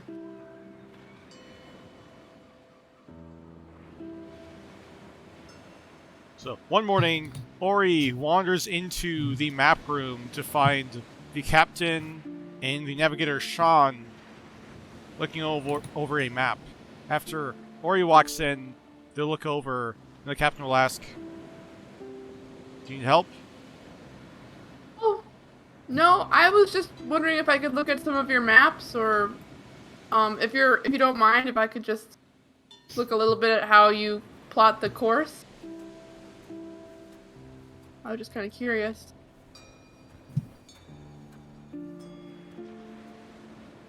Or I can just make myself scarce too. Shain will shrug. The captain will say, "Sure, you can watch us." Thanks. Ori, make an intelligence check. Ha! While you're not able to understand all of the nautical terms, you do think you get a basic understanding on navigating, and also using a couple of the tools which Shain has been using to actually draw out the path on the map. You also see, looking at the map, you notice one of the larger islands, the Eastern Isle, is actually the westernmost. It's called Fog Island. Mm. Which island are we going to be landing at first? You'll be landing on Isla Koryu first. Okay. Afterwards, Shain will say thanks to the captain and walk back out. Captain will look over towards Ori and ask, "How are you and Trail doing?" I think we're doing okay. I mean, obviously, tensions were running a little high there, but you know, the card game worked, and he told me a little bit about his mouse, which was nice, I guess. So I think things are okay now. It really, if I had seen that mouse anywhere besides near the food, I really don't think I would have killed it, and I do feel bad about it all, but yeah, I think things are okay now.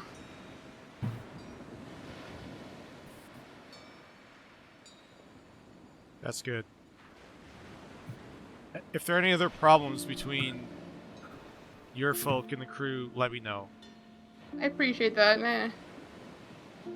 I think we all want it to get along. Just miscommunications get in the way of that. I appreciate that, and thanks for the little crash course on navigation. I'll get out of your hair. I think Ori's pretty intimidated by this lady. Like, she's cool, but like, scary.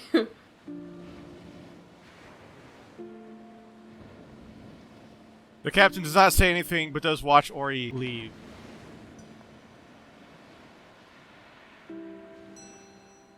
What about the rest of the party? Ash would like to go grab some breadcrumbs from the galley. Then I want to head downstairs into the cargo hold. And I want to use my primal awareness to cast Speak with Animals. And I just want to say, if there are any small mice or rats down here, I have some food. Come forth and feast. Oh no. Make a persuasion check. Oh.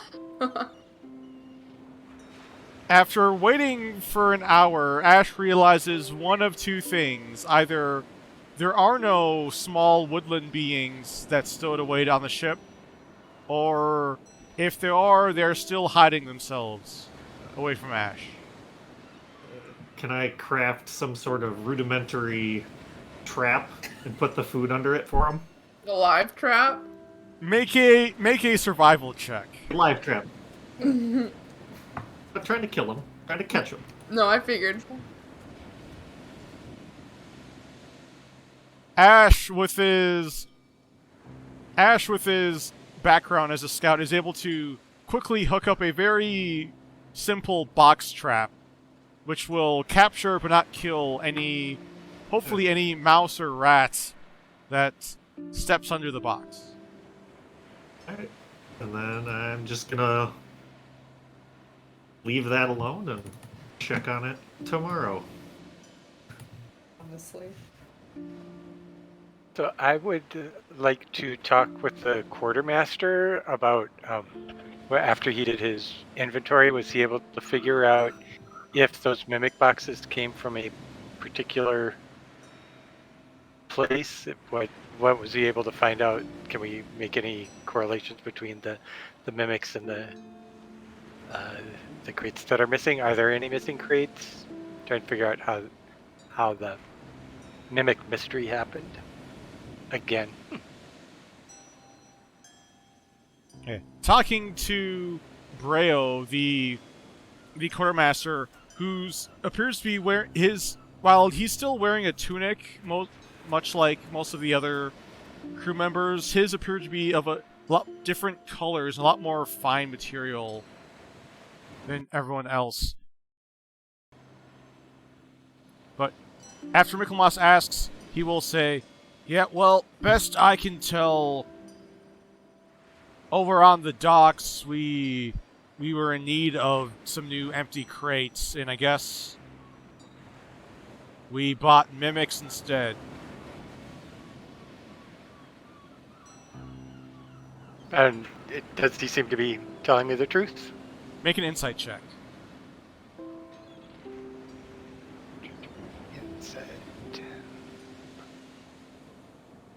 I can. It's got a +7. How can That is rough. Yeah. You're trying to read him, but you're not quite sure whether or not he's telling the truth, but he'll continue. Yeah, believe me, the captain's gonna have a word with the dockmaster when we get back, although, to be honest with you, it's very possible they didn't even know they were mimics.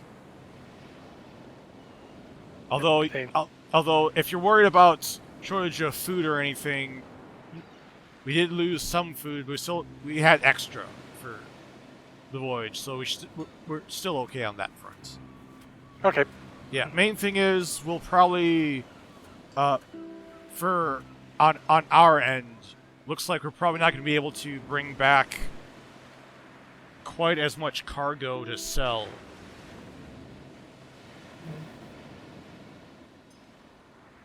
Okay, as long as it's not going to negatively impact us, or there doesn't seem to be any organized plan to try and hurt us, then I'm good with that information. Trail's a gnome? Yes, Trail is no. What kind of a gnome is he? Trail is a forest gnome. Okay.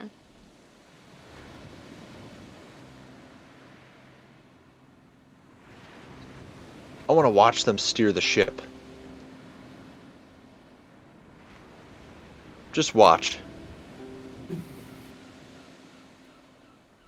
As Corvus walks up to the helm, he sees the tall and muscular Sean gives a quick nod to Ham as Ham goes off to do some of his other duties.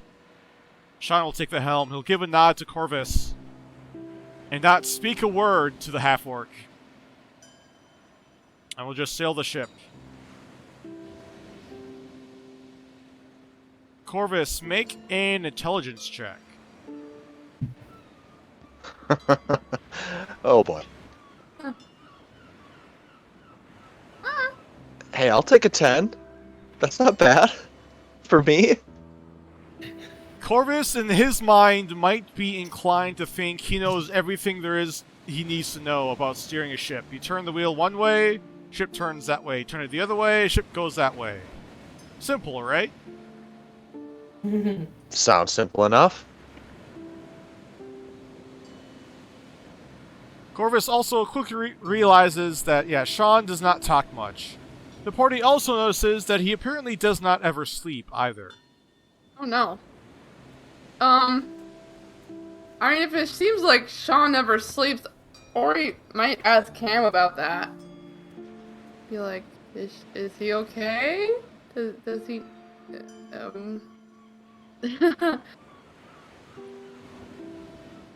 Oh, yeah. Oh, you have nothing to worry about, Sean. In fact, it's the fact that he never sleeps that's what makes him a great helmsman. He can stay at the helm, almost 24/7. But is that, like, healthy for him? I'm not worried for our safety. He clearly can handle himself at the helm. I'm just wondering if he, like, is, safe and healthy, Well, I've known him for quite a few years now, and he's been doing it as long as I've known him, and he's healthy as an ox. Okay. Is there anything Mari would like to do during this time? I think she's just trying to stay as out of the way and as helpful as she can be. Like, so if she sees something needing done, she's gonna do it. If somebody needs to take a shift in the crow's nest or whatever, she'll offer. She just wants to be kind of like earning her keep, kind of.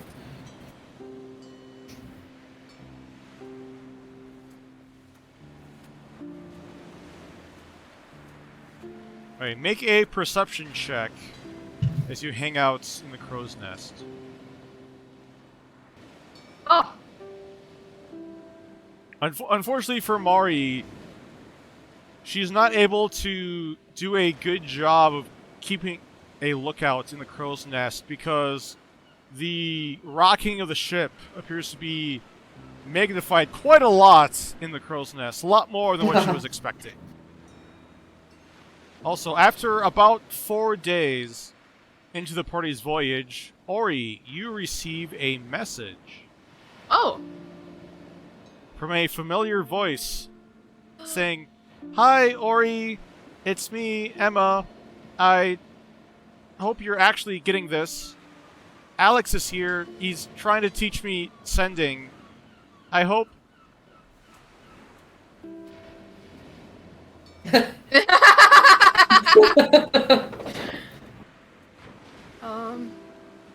That's our girl. Hi, Emma. Loud and clear. Word limits tough. Folks doing well.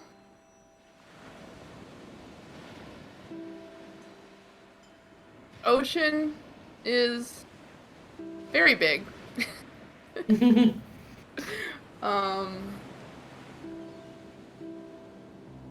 We miss you. Hope you're enjoying class. Say hi to Alex. Love you. Thanks, message.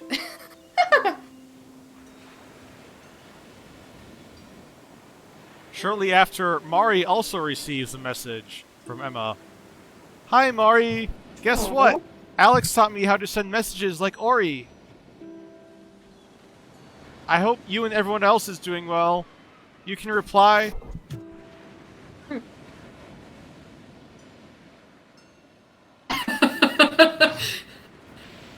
So I can reply? Yes. Yeah, 25 words. Okay. So proud of you. We miss you.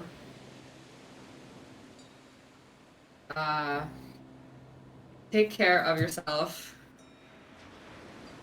You have an admirer No! on the boat. Named Billy. No. Why would you waste precious words on that fool? That's chump. I'm not gonna not tell her. Okay, that's fair.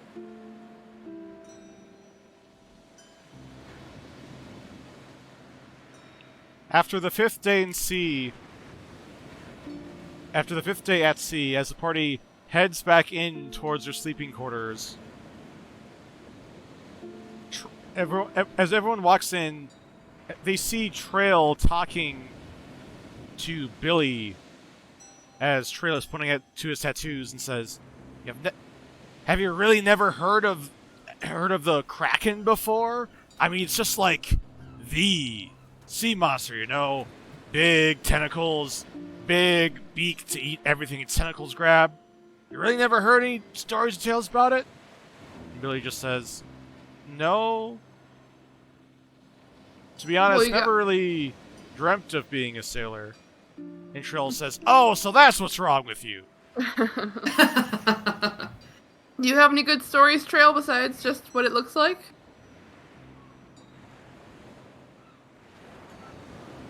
Oh, yes, so he looks over towards the doors of the sleeping quarters, then leans in and whispers, So,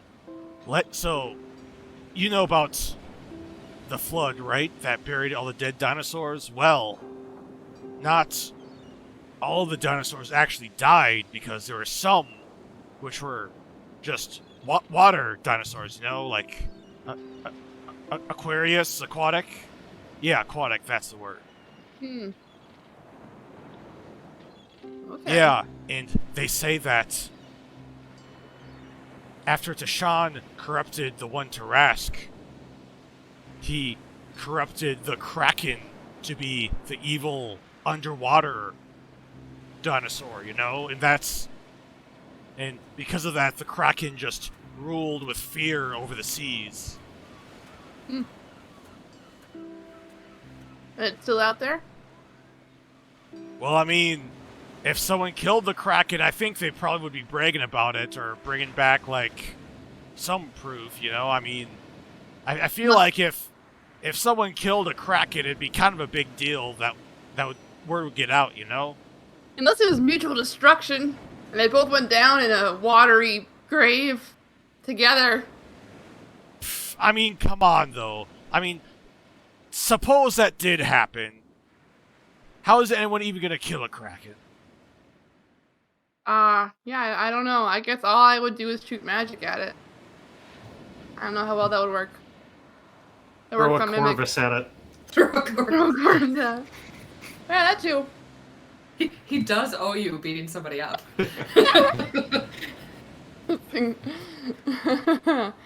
Porter will look over at Corvus and say, "Yeah, no offense, pal, but I think you're gonna need something a little bit bigger than you if you want to take down a Kraken." Don't worry, I'm plenty big. Dan Corvus has us to back him up. We could do it. Yeah, we could try and help.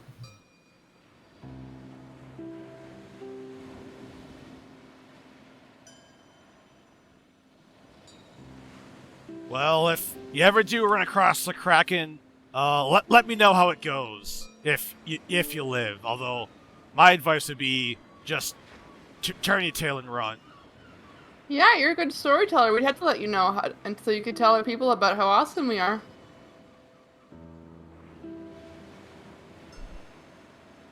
Trail will just look at Ori and say, "Oh, so is that why you're being nice to me? You just want me to boast about you."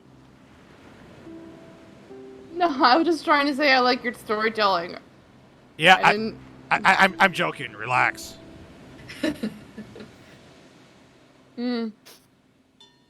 Although, then he looks over towards doors. Maybe just keep the stories just between us. Sure. Was there someone in particular you mean? Well, see, Captain isn't really a big fan of a lot of them tales and stories and myths about water creatures and monsters. Alright. Fair enough.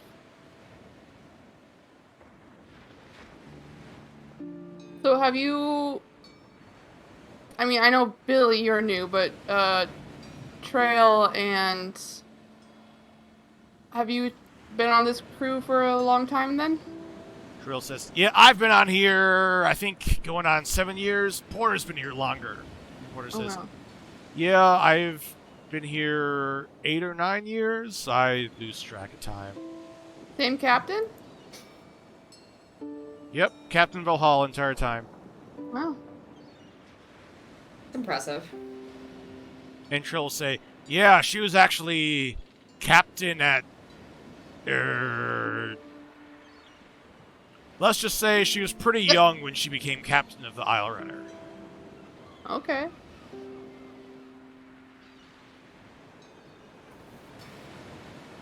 Did something happen to the previous captain? Trill, being super paranoid, will look over to make sure no one's about to walk in. Then will say, "Yeah, the previous captain was actually her father." Oh. Oh.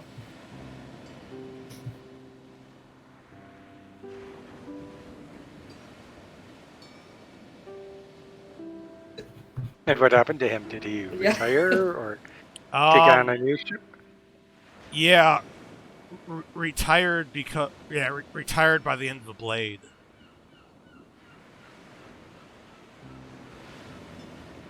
Yeah, it appeared that some of his crew decided to place a mutiny, and while the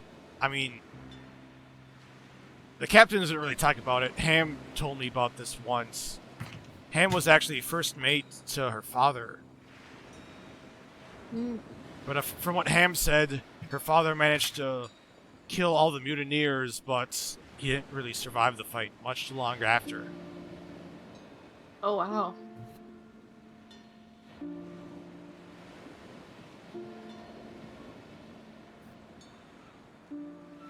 Yeah, and I guess that's why the captain doesn't really feel an urge to get too close with anyone. Yeah, that's fair. Mm-hmm.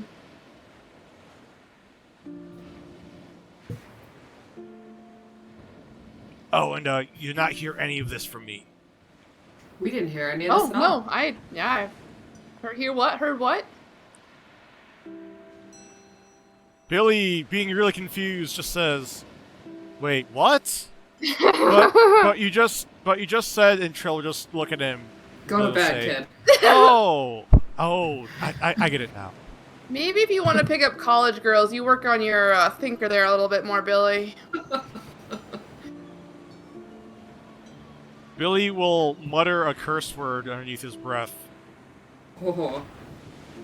Yeah, I did put in a word for you with Emma. I'll Not a good one, but I'll say it out loud back to him. I will say the exact same word out loud back to him, like, if you want to say something, you can say it clearly to me at my face. Billy won't say anything. He'll just roll over with his back to Ori in his hammock. Good move, kid. Before going to bed, can I check my trap? Yes, you can. Ash quickly runs down towards the cargo deck, and unfortunately, he does not appear to have caught anything. Aw, darn. Are the crumbs gone? The crumbs are still there, too. Okay. Alright, well, I guess there's nothing there. Maybe we're the one rat-free ship on the entire ocean. I guess so. That'd Either be that or there's wild. something down there eating them all. we missed there's a cat we missed the going on. mimic. There's a cat. There's a cat. Dash is getting him.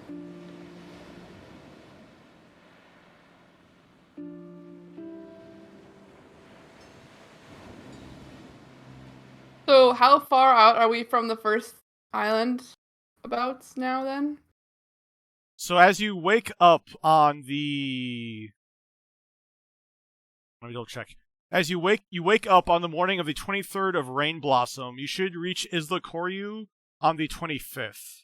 So you have 2 Okay. more days of travel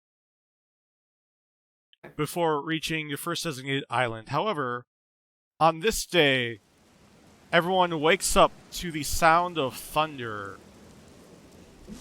As it Oh. appears the ship has wandered into a rainstorm.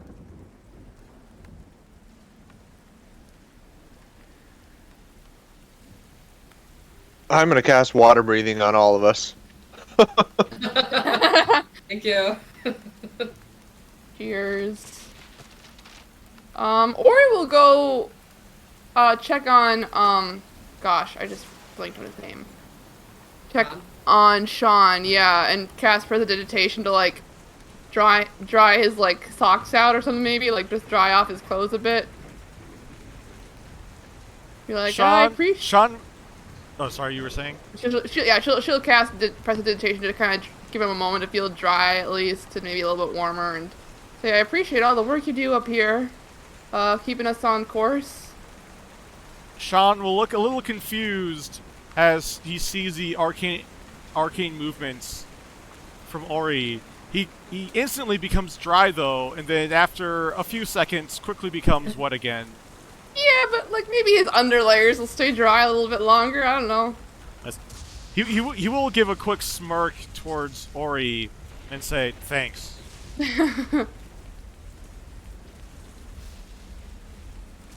And then she ducks back under into the ship. Unfortunately, right after everyone has a bowl of porridge for breakfast from Porter, the party hears the sound of a bell above deck before they hear Ham yell, "All hands on deck!" Oh. Okay. Okay. With everyone running up on the top deck, the captain yells, "Tie down all the sails!" First mate Ham looks at everyone and says, "Well, you heard the captain, let's go!" Let's have everyone make a dexterity check again. Oh boy. Come on, Corvus, you've been learning. Or not. Oh, Or not. so well.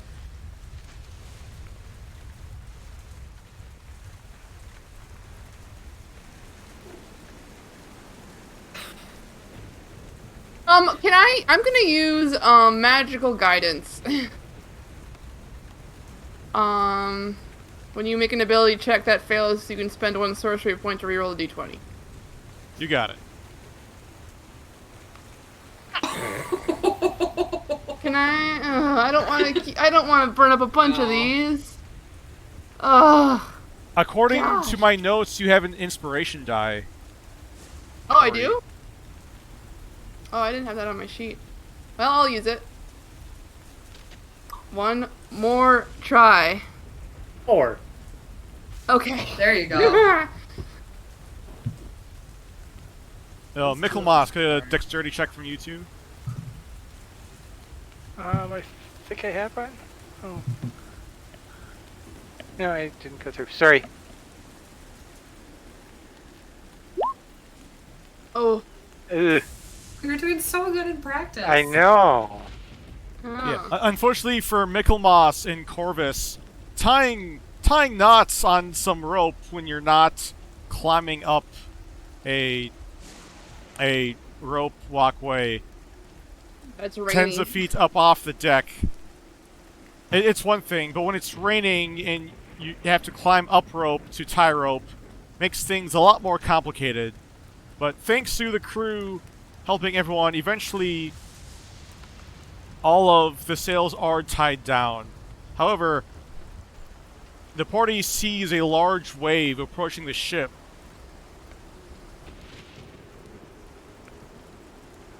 Is it gonna broadside us, or is it more head-on or from the back? Looking at it, it does appear to be broadside, at which Oh, point... Yeah, at which point the captain, who's at the helm, along with Sean, will yell, "Everyone, hang on!" I don't know. Can I try to, like, break up the wave a little bit with shape water? Like, try to disrupt the center of it? I don't know. Like, Ori will hold on to the rail. And I don't know, try to, like, disrupt it a little bit at least. I will say yes. So let's have everyone make a dexterity saving throw. Which side is the wave coming from? The wave is coming from port. Alright. Sorry, it's a dexterity save? Yes.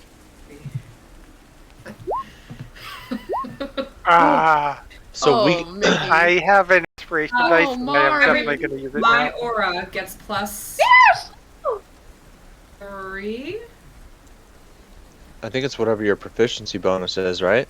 3, my charisma modifier, plus 3. Charisma modifier. Okay. So I rolled a 14. Mickey, no!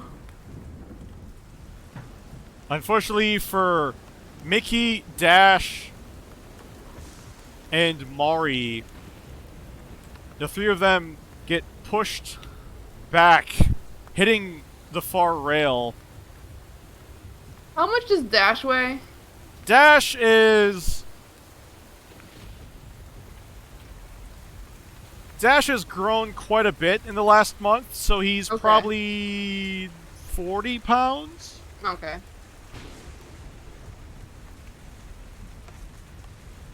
A fully grown Blink Dog will be about the size of a Great Dane. He's not there yet, but he's getting there. Okay, dang. Heavens. Unfortunately, as the wave crashes down, half the party falls prone and it gets pushed back towards the edge of the ship. However, to their horror, they realize that not all the water left the ship, as rising up out of the wave are two vaguely humanoid shapes of moving water that appear to have sprung up right next to Ori. So, everyone needs to roll for initiative again. Egad. That's more like it.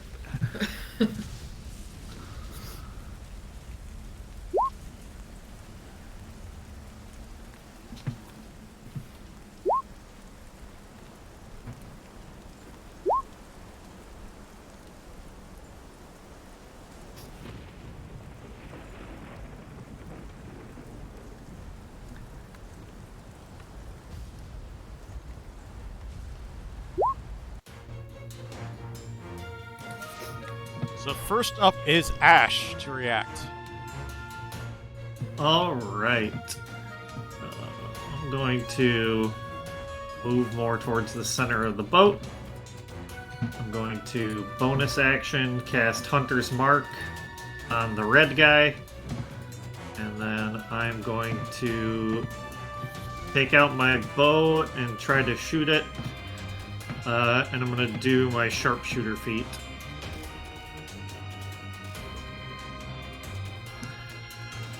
Five to hit.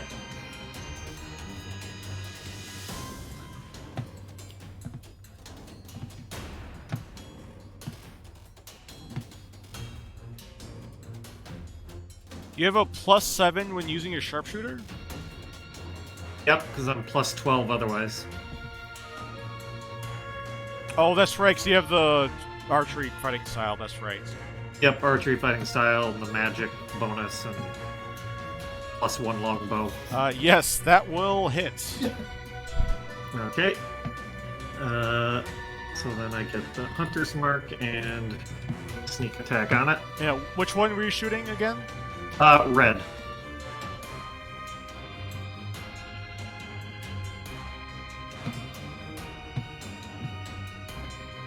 Alright, and then for your second attack? I'll do the same thing. Sharpshooter attack at red. 23 to hit. That will also hit.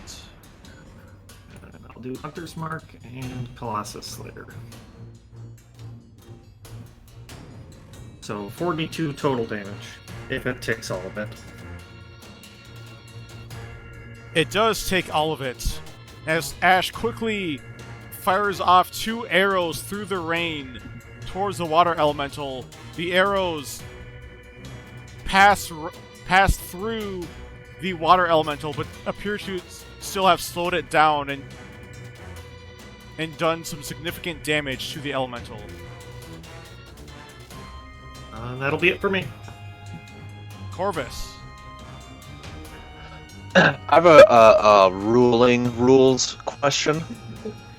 If I make 2 shove attacks, do those count as attacks to maintain my rage? Or do they have to be, like, weapon attacks? That is a good question. Let me double check barbarian rules.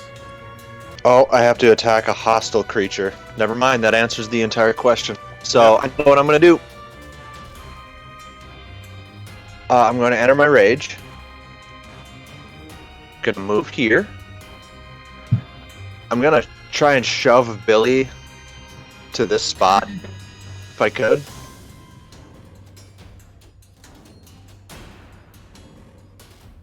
I don't know if he's going to fight me or not, but I'm going to shove him there. Billy is not going to fight you, thanks to the slick deck and being completely surprised with the 2 water elementals appearing right next to him. You were easily able to shove him back. I'm going to stand here, and I'm going to make a reckless attack against green.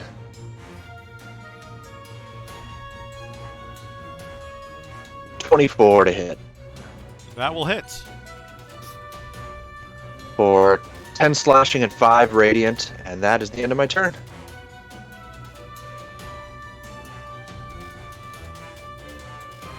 Okay. That will take us to Ori. Ori's gonna like lift a hand and her head's gonna kind of lull back and then snap forward, and this like very cold breeze is gonna like pass through everyone very quickly and briefly, and it's gonna kind of all converge on this point I have here. Then it kind of snaps out into a dark circle. The 20-foot radius sphere of blackness and bitter cold, centered on a point within range. The void is filled with a cacophony of soft whispers and slurping noises that can be heard up to 30 feet away. No light, magical or otherwise, can illuminate the area. Yeah, I'm casting a Hunger of Hadar, centered on this yellow spot here. And so you just don't want to step in to this, like, first row of the ship here. So, it should just be these 2 water elementals in the range right now. The party suddenly sees this big sphere of blackness appear right next to the ship, which is covering the elementals. Everyone can also hear this weird, strange noise that's emanating from the sphere, and they can just barely manage to see the elementals poking up from the edge of the sphere. And they're also going to quicken cast a Mind Sliver on Red. Oh.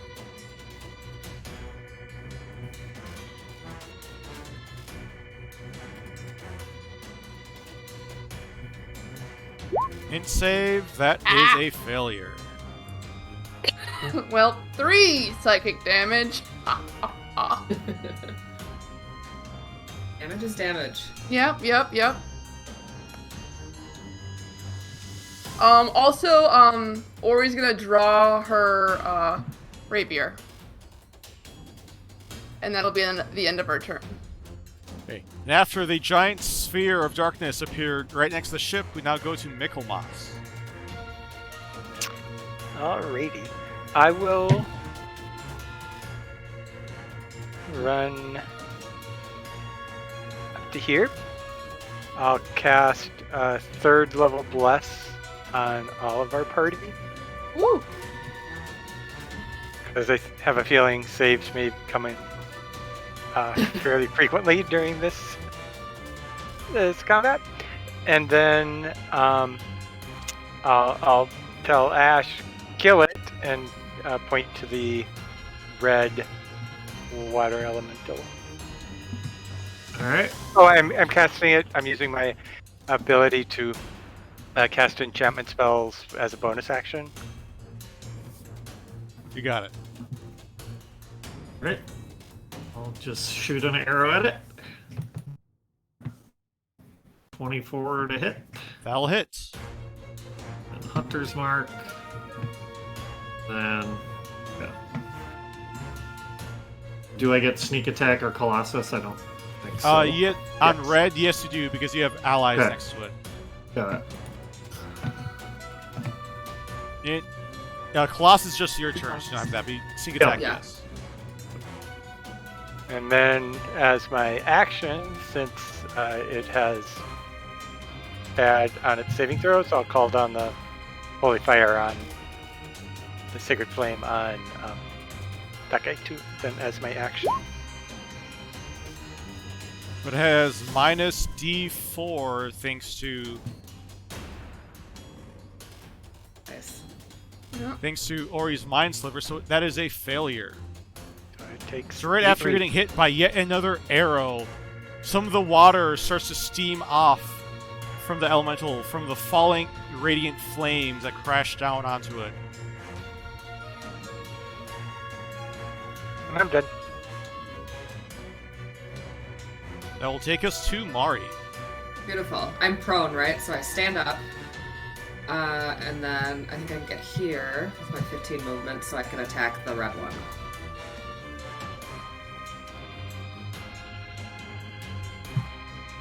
$26 to hit That will hit. Nice.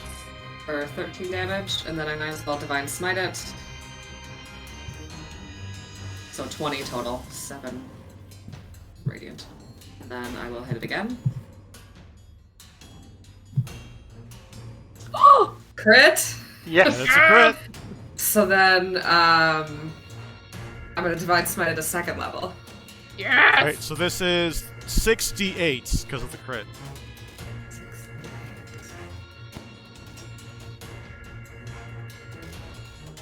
No, not 68, Ori. So I can do like a Slash Slash R, R. space 6d8. Oh! Not bad. Oh, Big yeah. time. Not bad at all. That was a Heavens, reasonable slot. holy moly. Mari, not worrying at all about the elementals or being prone, quickly stands up and runs straight towards the closest elemental, her sword already glowing, just waiting to smite this creature. With 2 quick strikes, the elemental dissipates into a puddle on the ground. Oh man. Yes. What's up? And with that, the last remaining elemental... Takes Is- 2d6 cold damage. Oh, come on! What's the save against the cold damage? There's no save at the beginning of the turn. At the end of your turn, there's a dexterity save to avoid the acid damage, the 2d6 Okay. acid.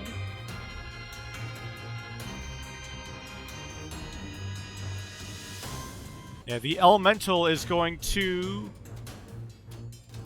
move forward. Oh.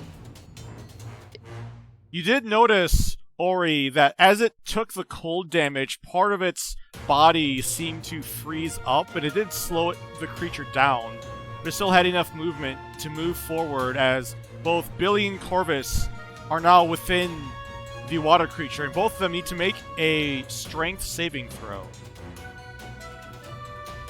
Good thing I'm raging. I didn't know it could just move into enemy spaces. Golly.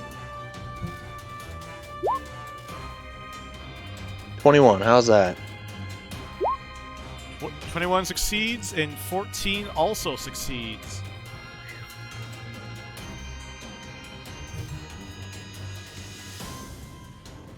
So as Corvus and Billy are both surrounded by water, both of them are able to stick their heads out so they're still able to breathe despite being almost entirely surrounded by water. Even though they feel the elemental trying to grapple and restrain them, they're still able to resist. I mean, Corvus could breathe anyways. Yeah. Underwater. That's right, Corvus can breathe anyways, does not care. At this point, the crew will go. Billy will disengage and run away this way. Trail will also disengage. Not the kind of man we want for Emma.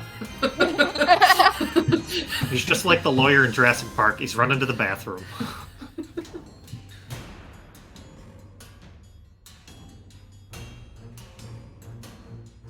As at this point, let's see, Porter is going to stand back and he's going to hold an action. Ham at this point is going to stand where he is with his sword drawn and wait to see what the elemental does. Dash is going to blink out and appear right next to Ash before he unleashes a threatening bark attack against the elemental. Good boy. And with that, we now Works go to every time. Ash. Alright. I'm just gonna slide up over here. And then I'm going to bonus action move Hunter's Mark onto green. And I'm going to do sharpshooter attack. Oh, also, I forgot to mention, at the end of the turn, the ship also moved, which means the sphere of Ori also moved. It appears Ori is now inside her own Hunger of Hadar. Good Oh grief. no.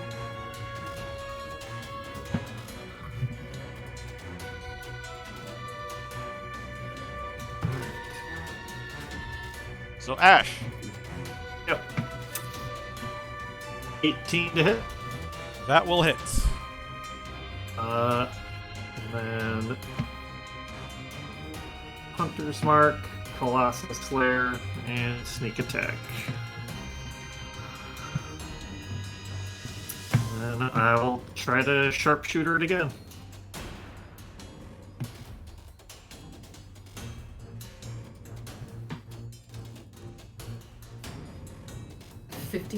There we go.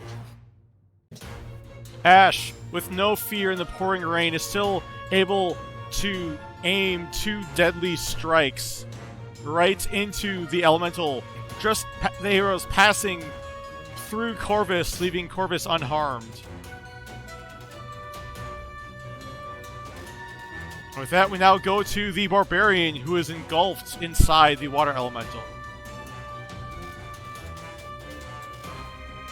Can I just step out of it, or does that require an action of some kind? You can step out of it, yes. Okay, then 2 reckless attacks. Here we go. That hits. 14 slashing and 4 radiant. Here comes the second one.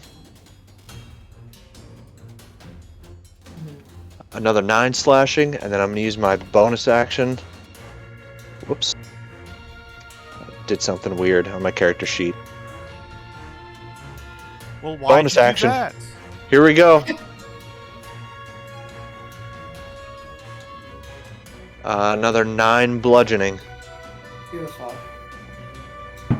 Ooh. Corvus runs out of the creature's space, trying to surround the elemental, and unleashes a flurry of attacks with his glaive towards the elemental.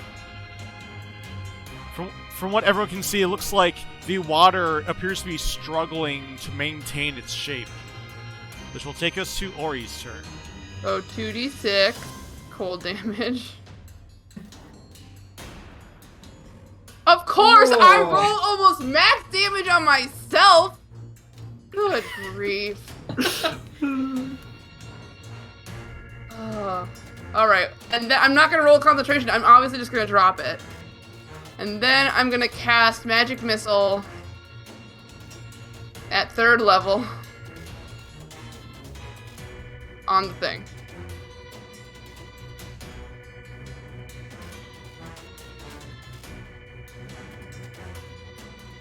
Nice. 17. 22. 5 more red arcane dots shoot straight up out of Ori before arcing and bomb diving down onto the elemental, which is still somehow standing, but its head is looking around. It looks like it's trying to find an escape. We can cast Mind Sliver. Dang it. I'm rolling so bad. My damage. Wow. For Ori, water elementals Wow. are not the most intelligent of creatures. And it does Yeah. take psychic damage. And it'll have minus 1d4 on its next save, too. With that, we go to Michelmas. Okay. I think I'm just gonna move up here and call down the Heavenly Flames again. So TC 16 minus is 1d4.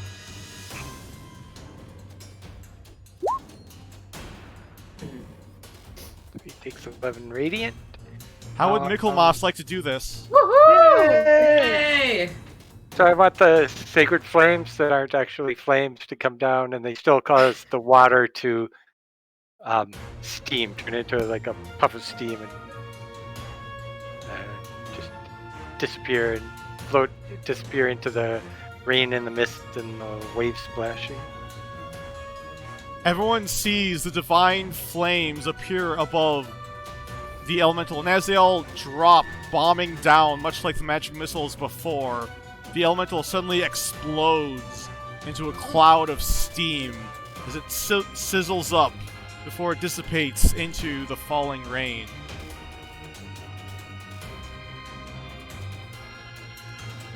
And then I'm gonna walk back into Mari's aura. I'm gonna run up to Ori and I'm gonna lay on hands for 10. Thank you. Porter is also going to cast a healing spell on you. Or he's going to cast a 1st level Cure Wounds. Oh. Okay, well. I would like to tie a rope to myself and tie myself to the mast. What? How are you Like a gonna safety shoot your line. bow like that? Just want to tie the rope around my waist. Oh, so you're not like. So you don't. Ham taught us this most important knot Ham of did all. teach the party how to tie a lifeline. I just wanted to tie a lifeline to myself, just Okay, in okay. case. I was imagining yourself like strapped to No, it, I don't- not like anchored. No, to I it. don't. I don't want to be like. Like a sacrifice? When we pass by King Kong, we shall offer up ash. I just want like a loose rope tied around my No, waist that so I makes can sense. That still makes walk Got a lot of around. breathing. That makes a lot more sense than my initial assumption.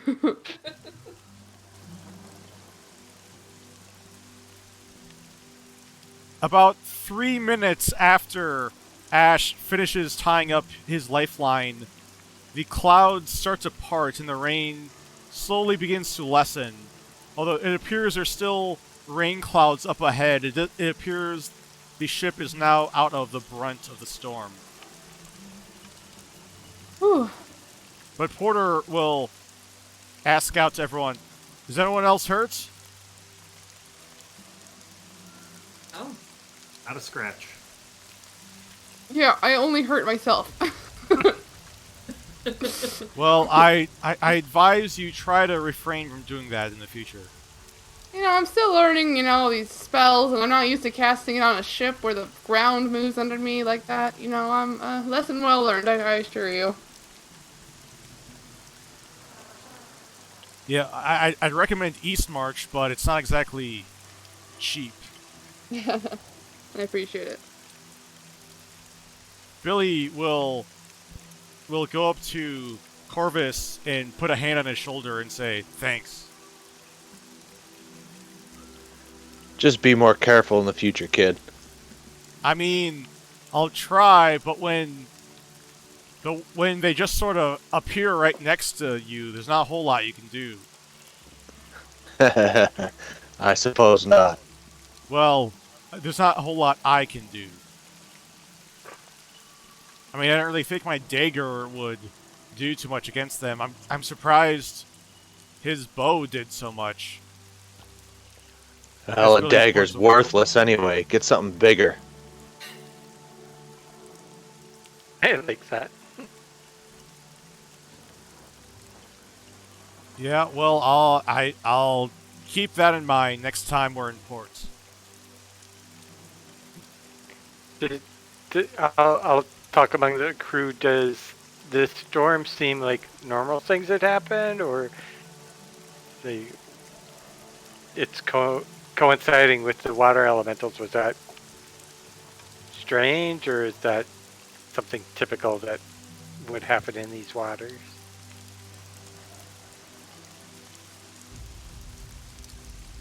The captain will say, elementals have been known to follow storms around. I wouldn't be too concerned about it unless you know a very powerful sorcerer or wizard able to control the weather who's intentionally out to get you.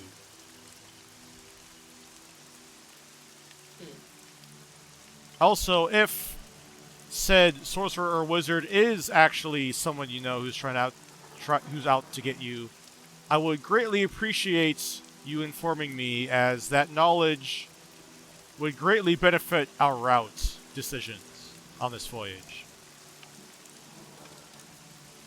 Not that we're aware of. Yeah, we've made a lot of people mad along the way. There's probably a wizard in there somewhere. Hopefully not one strong enough to control the weather out on the ocean. Corvus, make a persuasion check.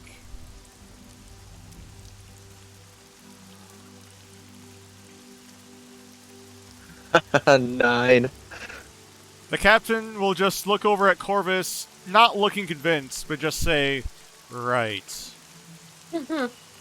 At any rate, thank you for dealing with them.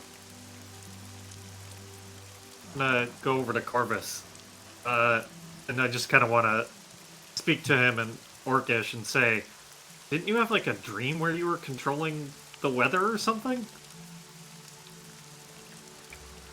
Yeah, I think that was one of that wizard's memories. Like, this isn't related to you, is it? I don't know. Could be. The Billy- wizard seemed alright when I talked to him, but I don't know.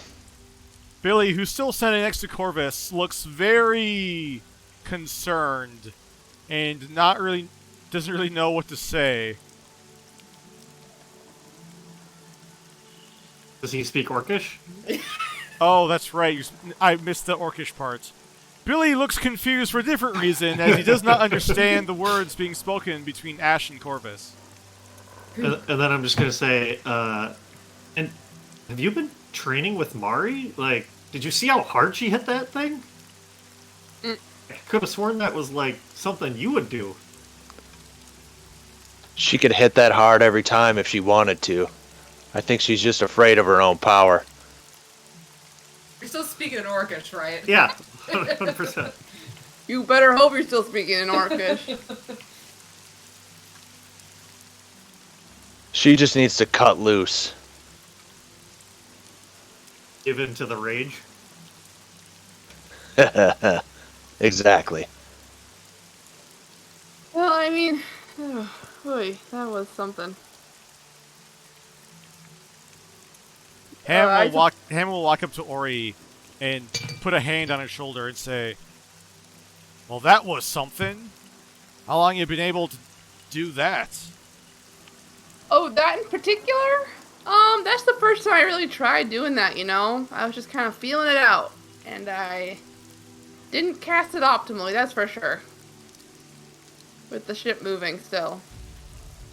Yeah, well, I don't blame you, but, you know, y'all are more than meets the eye, that's for sure. I'm glad you're aboard with us. Oh, thank you. I'm glad we're with your crew out here on this voyage. You've been good company and even better escorts on this trip of ours.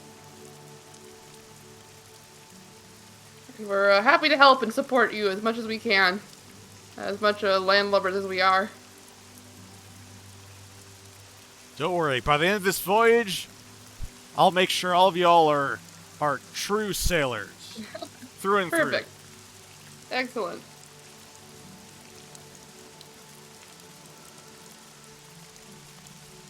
With that, the rain continues on throughout the day, although the center of the storm is now miles behind the ship.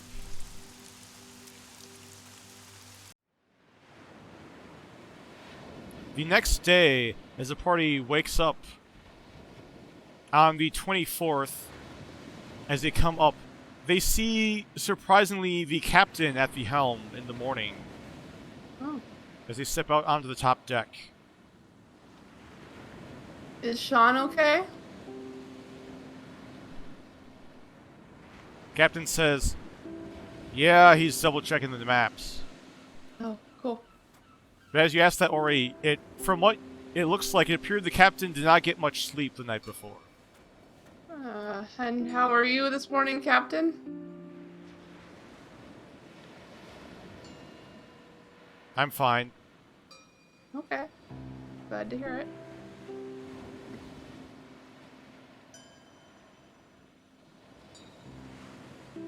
Ori, Mm-hmm. would you mind taking a rotation up in the crow's nest? Oh, sure. Happy to do it. She will scramble up. As the rest of Perception? the party is waking up, Ori, make a perception check. Yes! As Ori looks out, it appears the ship is now traveling at a straight northward direction, and off to the east, Ori sees the sunrise is being mostly blocked by a big cloud of fog off in the distance. However, Ori notices there appears to be something just outside the fog, and as she squints her eyes trying to focus in on what it is, it appears to be a ship of some kind. There's a ship captain to the east. I can't make out much about it. The captain yells, "Sean!" Zork steps out. She yells, "Go up to the crow's nest. Tell me what you can see about that ship." In As a one-person Sean- capacity, do I need to get down for him to get up? Two people can stand, although it'd be a bit of a close. It's a close quarters. I think Ori's curious enough that she'll just like squeeze to the side for Sean if he's not gonna like demand she gets down for him to come up. Yeah. Sean gives a silent nod towards Ori, but as he looks out, he quickly reaches a hand up towards a bell which is up in the crow's nest and begins ringing it. And as the rest of the crew in the Crown Gall all make their way up towards the top deck, Sean yells down to the captain, "That ship hit rocks, Captain!"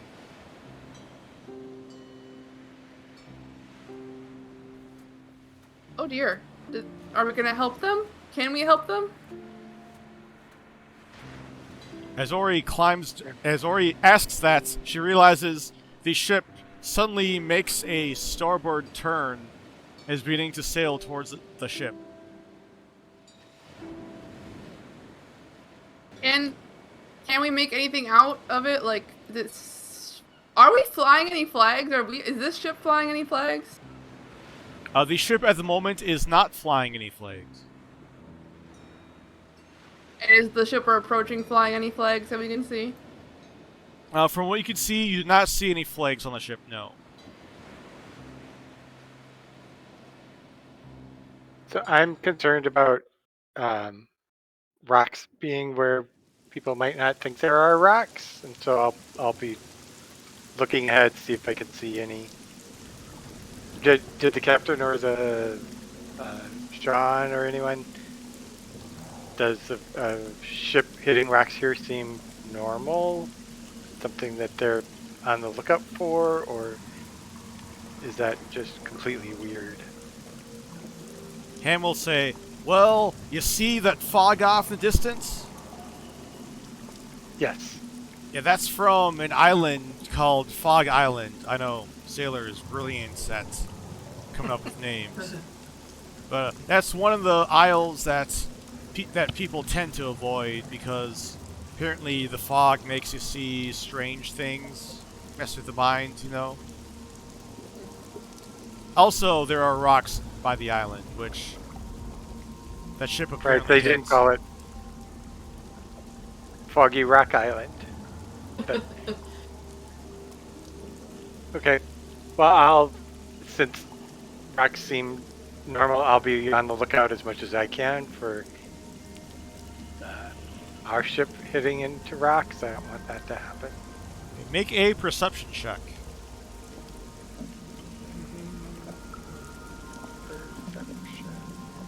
There. 15. As the ship is getting closer to the sunken ship, which everyone can now see appearing in the distance, not in the crow's nest. Michelmas, you do see a couple of rocks up ahead, but as you turn your head to yell towards the captain, First Mate Ham says, "Don't bother, lad. Trust me, she knows. She's been... We've passed by this area quite a bit. We know where the rocks are." Okay. Do I see, like, from the sunken ship, are there, like,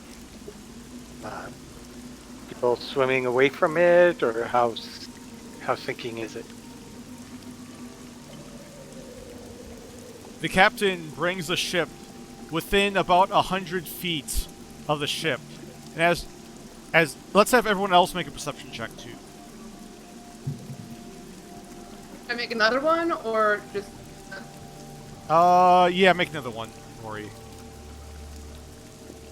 Ooh. Yeah, no one sees anyone in the water. But both Corvus and Ash, from what you can tell, it appears that the ship is leaning over onto its starboard side. The two masts on the ship appear to have been broken. They hit rocks on its starboard side. Although you're somewhat behind it at the moment, you're not able to quite get too much details about what exactly happened to the ship.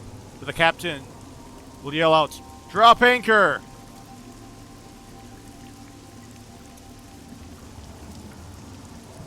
As Sean steps down, takes the helm, the captain will walk down towards the party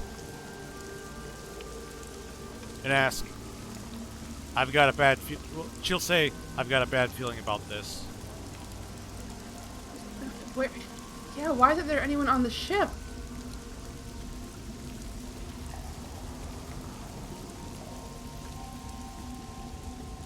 How How far do you away feel did about we rowing? drop? Corvus loves it. I can row. How do I feel about it? Corvus loves it. I feel that Corvus loves it. Those are my feelings. I've got a reasonable strength. Yeah, I can go too. Well, And- Ori should probably... Yes, Captain. Help them lower down the longboats. Aye, aye, Captain. How far away did they weigh anchor from the other ship? They're about 100 feet away from the ship.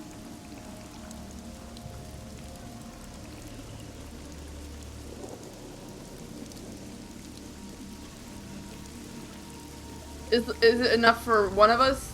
I mean, is it enough for one longboat for all of us, or do we need like a couple? You'll need 2 longboats. It appears each longboat can hold up to 3. Okay. Hey, Harvest, do you mind using that ring of yours? I used it at the start of the day.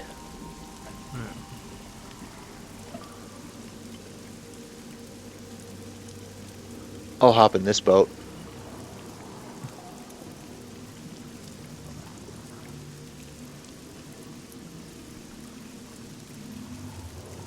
Ori yeah. should probably be in the boat of 3 because she doesn't have a great strength for rowing, but I mean, I'll give it a go.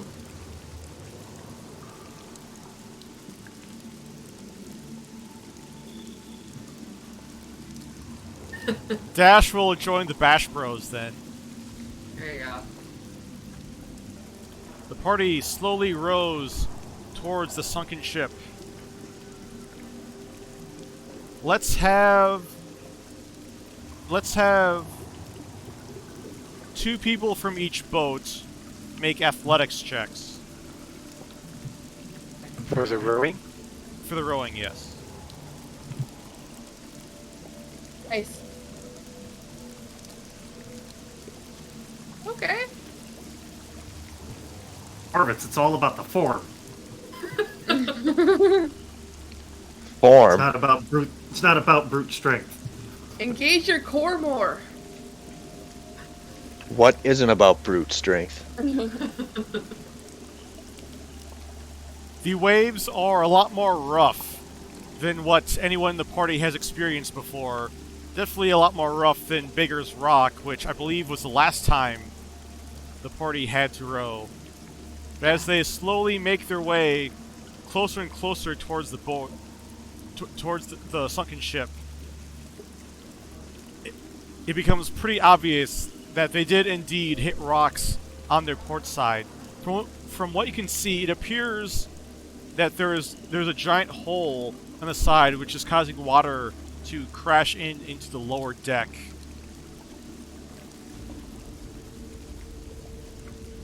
As you get closer, you realize that you do not see any ropes currently hanging down, although you do see a couple masts which you might be able to climb up onto the ship. And where was the hole? Here? Hole is on this side. Theoretically, you could try to jump into the water and swim straight onto the lower deck. Although it might be safer to try to find a way to climb up the side of the ship somewhere else. Yeah. I guess we could go up to Can the mast. Yeah, I think I want to try to climb up onto the ship and then see if I can find a rope and throw it down to Corvus to secure the boats. Are there any boat? Not any boat. Are there any ropes in these boats? In the longboats? One of the longboats does have a rope. Okay. At least like taglines, you know. Yes, Ash, make an athletics check as you try to climb up the side of the ship. The party slowly rolls over towards the largest mast, and despite the waves crashing down onto the dripping wet mast, making things a little bit more difficult, Ash is still easily able to climb up the mast onto the ship. Not too shortly afterwards, Dash quickly blinks out of existence and appears right next to you, Ash. Good job, buddy.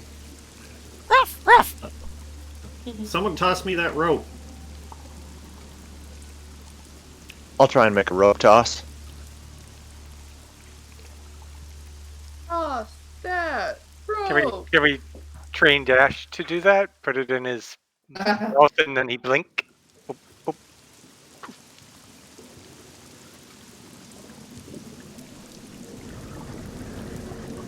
Would he be able to hold on to the rope from one blink to the other side of the blink? That's a good question. Use our next downtime to try and do some training with them.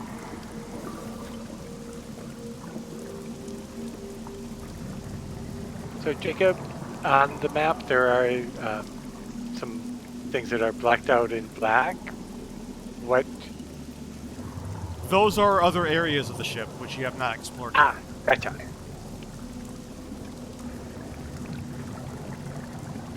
But with a couple of tries from Corvus, Ash is quickly able to tie one end of the rope onto the ship. And after Corvus climbs up onto the ship, everyone else is quickly able to get on as well. Bring our boat with. Darn right we do. If you want to try to, you can. Otherwise, No. you can't. Mari could do it. She could do it, but we don't need to. We're just kidding. Alright. So we're on this boat. Is there like an area which would be the equivalent to like the captain's quarters on this ship that we can investigate? Well, looking around, the top deck, there appears to be not much actually on the top deck. Okay. You do see a couple barrels over on one end. Other than that, you see two doors for a stern and bow cabin. Yeah, can I check the stern cabin? Yes, checking in on the stern cabin, which reveals the area up here.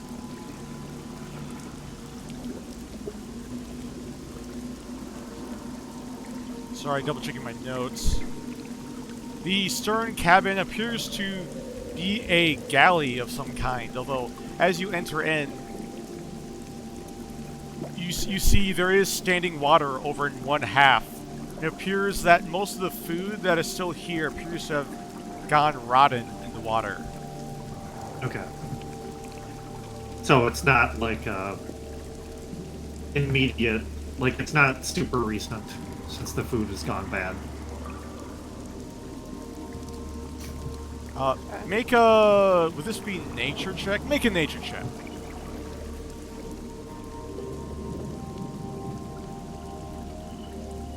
Yeah. Best guess, it was at least a few days ago. Okay. In stepping in the galley, you do notice two staircases which appear to be leading down towards the lower deck. Okay.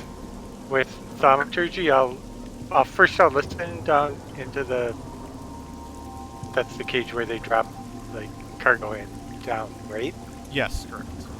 And then, first I'll listen. If I don't hear anything, I'll use thaumaturgy to.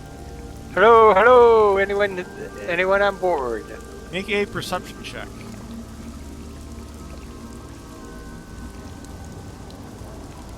Not great again. 10. Oh, bummer. Listening in, you do not hear anything except for the light falling of raindrops around you. And I'll give the shout with thaumaturgy, making my voice louder. Michelmas's voice echoes down below, but you do not hear a response. Ori will poke her head into the bow room. Ori pokes her head into the top bow cabin, and inside it appears to be the captain's quarters. It's rather small, looks definitely smaller than Captain Valhal's quarters on the Owl Runner. There is a bed, a desk, and a dresser of some kind. Ori, make an investigation check.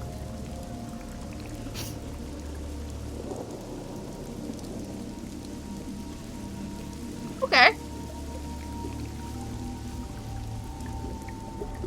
Looking around, you don't find anything, and from what you can see, you think someone may have already looked through the cabin here. I think this place might have already been robbed once. But I guess we better check below deck. Hey guys, there's some stairs back here going below deck. Ori also noticed 2 staircases in the captain's quarters leading towards the lower deck. Oh, those go down too. Okay. Well, I'm not gonna go down alone, so I'll go down the direction that Ash is. I guess.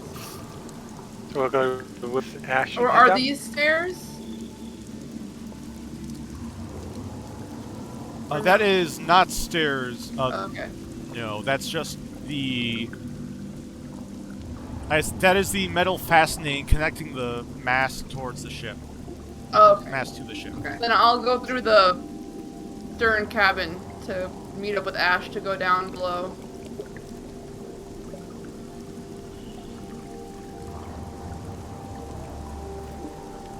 Okay.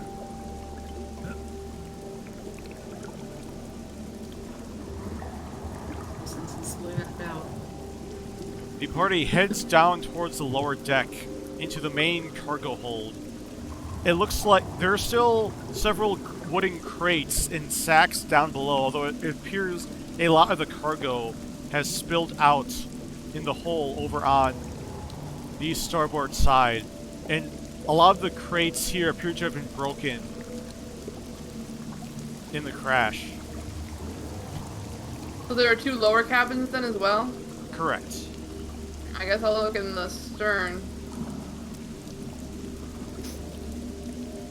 Ori opens up the door to the stern cabin, Ah! and she quickly sees a gold-scaled dragonborn who appears to be ducked behind several piled-up boxes. Hello? The dragonborn quickly moved back, trying to hide himself, although Ori can still see the scales on top of his head. He Hi. says back, "Hello?" Hi, my name is Ori. We're on the Isle Runner, and we saw this wrecked ship and wanted to come see if anyone needed our help. Are you okay? He slowly pokes his head out as the dragonborn looks over Ori, and he says, Are you friendly?" Yeah. Yeah, I would like to be friendly. Trying to be friendly. Was your ship searched before or attacked? It kind of seemed like someone was going through the captain's quarters. The dragonborn says, "Well, that was me.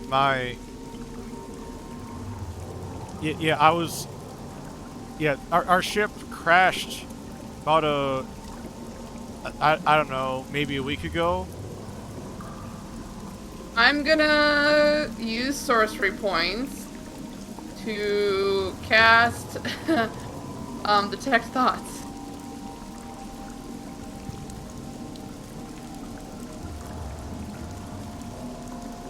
Okay. As Just- you just so surface you level. use detect thoughts to seek into his surface thoughts. Yeah, as he continues, he says, "Yeah, after we crashed, a lot of the crew went onto the island to maybe try to find a way to find some wood, some trees to help repair the ship. Although the crew slowly disappeared, so I just came back." Reading his thoughts, Ori, you quickly realize that he is definitely lying. Oh. And you see the thoughts of an ancient gold dragon attacking several sailors who appear to have been lost in the fog of the island.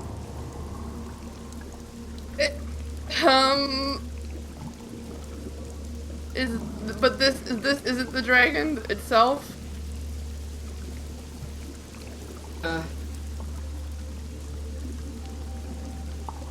You're not sure. Okay, You don't know what happened to them on the island? No, I don't. I got separated from everyone else. Luckily found my way back here. Are chromatic versus metallic dragons a thing? Here. Yes. Metallic dragons are inherently good. All dragons originally were created metallic dragons. Were good dragons created by Deo, but Deshaun corrupted some, and those corrupted ones turned into chromatic dragons. Although Dragonborn are not necessarily good or evil, Sure. depending on their scales, mostly just depend on them as a person. Right.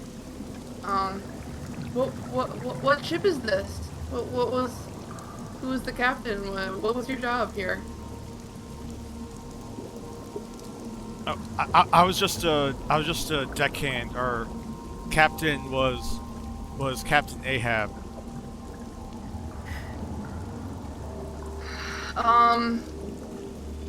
Are the rest of us? Are you doing this mentally, or are you?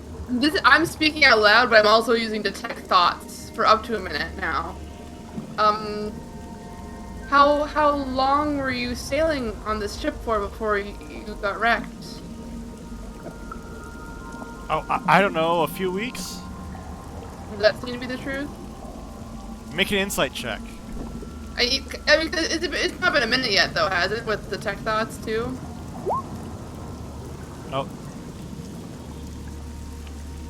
Oh, that's true. To detect thoughts, it appears that he is definitely lying, and he was not actually a crew member on this ship. Oh, so it seems like he came to this ship after it wrecked? Correct, yes. And what was the name of the ship? I'm wondering if my captain will recognize the crew, know how to contact families and whatnot for people who have gone missing. You know? Yeah, it was the salty dragon. Does it say that on the ship anywhere? The party did not see the name on the ship, although it's possible it was just on a part of the ship. The party did not actually see every side of the ship. It could be on the starboard side. Does that seem true? Yes, it is indeed the name on the side of the ship. Although at this point, your detect thoughts has run out. Okay. I'm sorry. What did you say your name was, friend? I'm Ravi. And you are? Ori. They kind of rhyme. I'm going to turn around to like address my friends. Yeah, I'll say like I have some friends here to meet you. I'm going to kind of poke my head out and look at each person and say, in their mind say, this Dragonborn wasn't originally part of the crew. They're lying. They came here to the ship after a golden dragon attacked the crew. That's all I know. And she's gonna try to say that quickly to everyone, but also out loud call out like, I found Ravi here. They say the crew was lost on the island looking for materials to repair the ship with. Where were you all headed, Ravi? We were headed out east towards one of the other islands.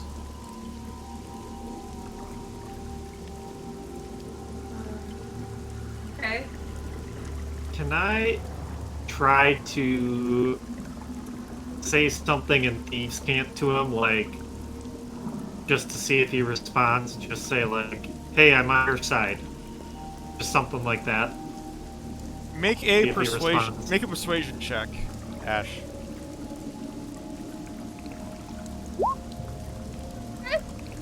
Better at persuading the Dragonborn than the rats.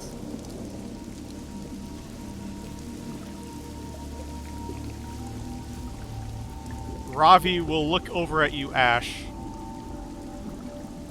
with a curious look, and then say, "Sorry, I'm not familiar with that tongue."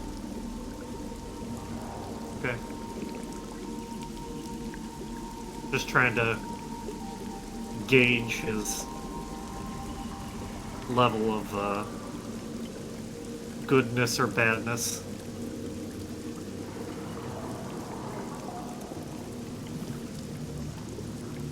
Alright, well, I don't think there's anything we can do on the ship, but Ravi, if you need help, I guess, getting out of here,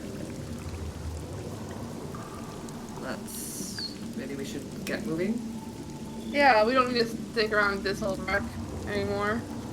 Is there any personal things you need to collect? Any belongings? No, just the clothes on my back. Okay.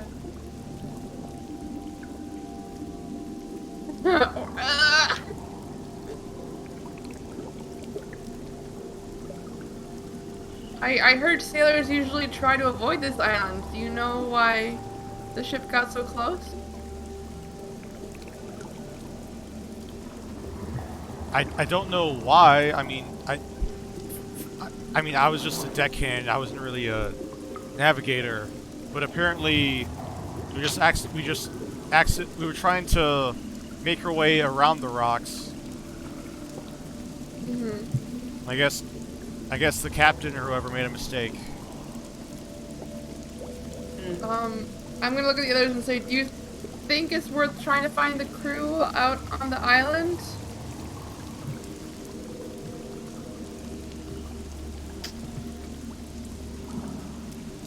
I think first things first, and we should just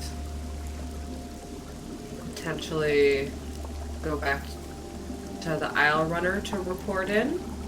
Okay. Well, I'm gonna kind of I'm gonna try and like usher Ori like out of the room, like, okay, let's go. Like, sorry, yeah. and Mickey, like, let's out. I'm gonna ask Robbie, like, is there anything on the ship worth saving? At this point, I doubt it. Okay. Well, Robbie can go in the boat with the Bash Bros. You two can keep a close eye on him. Yes, well, yeah, if we get that far. I'm just gonna be like, I'm not gonna turn my back on him, so he goes out of the room first, and then I will follow up after him. Ravi will look back at Mari. I'm smiling. I'm just like... After you. Holding the door open for him. Thank you. So, did you hear me calling out earlier? And how come you didn't respond? I mean, I didn't know if y'all were friendly or not. I mean, you could be... To be honest, you still could be pirates, for all I know. Except for you, as he looks up and down Michelmas.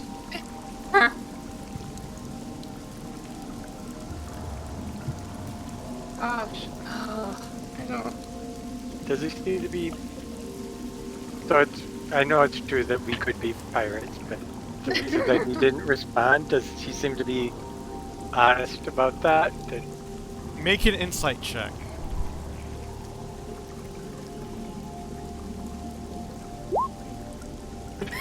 Can I roll higher than a 3 tonight? That's so sad. You're not sure. It's wet and cold and I'm foggy. Yeah. Yeah. I'm kind of tempted just to cast Detect Thoughts again. No. I don't really want to bring him back to No. the ship. Let's go back to the... that's fine. Let's go back to the boat. It's one guy. We can handle one guy. Just one I little don't know. guy. Just a little guy. Okay, like, out of character, like, this is me, Kelsey, talking. Like, can Dragonborn, like, could he be the dragon? Well, there are some dragons that have the ability to take on humanoid forms. Okay. I mean, if he is the dragon, it's not like he can't get to the ship on his own anyways. So Yeah, he definitely knows we're around if he is the dragon. Say, let's just go back to the ship. And then I'm gonna whisper to Corvus and Orcish, get ready for Plan Z if this goes sideways. I love Plan Z. Hope he doesn't speak Orcish. no, you always go straight to the Orcish, but people couldn't speak Orcish. Plan Z doesn't mean anything. That's true. And with that, as the party hesitantly takes Ravi into the longboats towards the Owl Runner, it is after 10, so we're going to stop here. Oh, wow. Oh, boy. This is tense. I don't know what to think. Thank you so much for watching, everyone, and we will see you next week.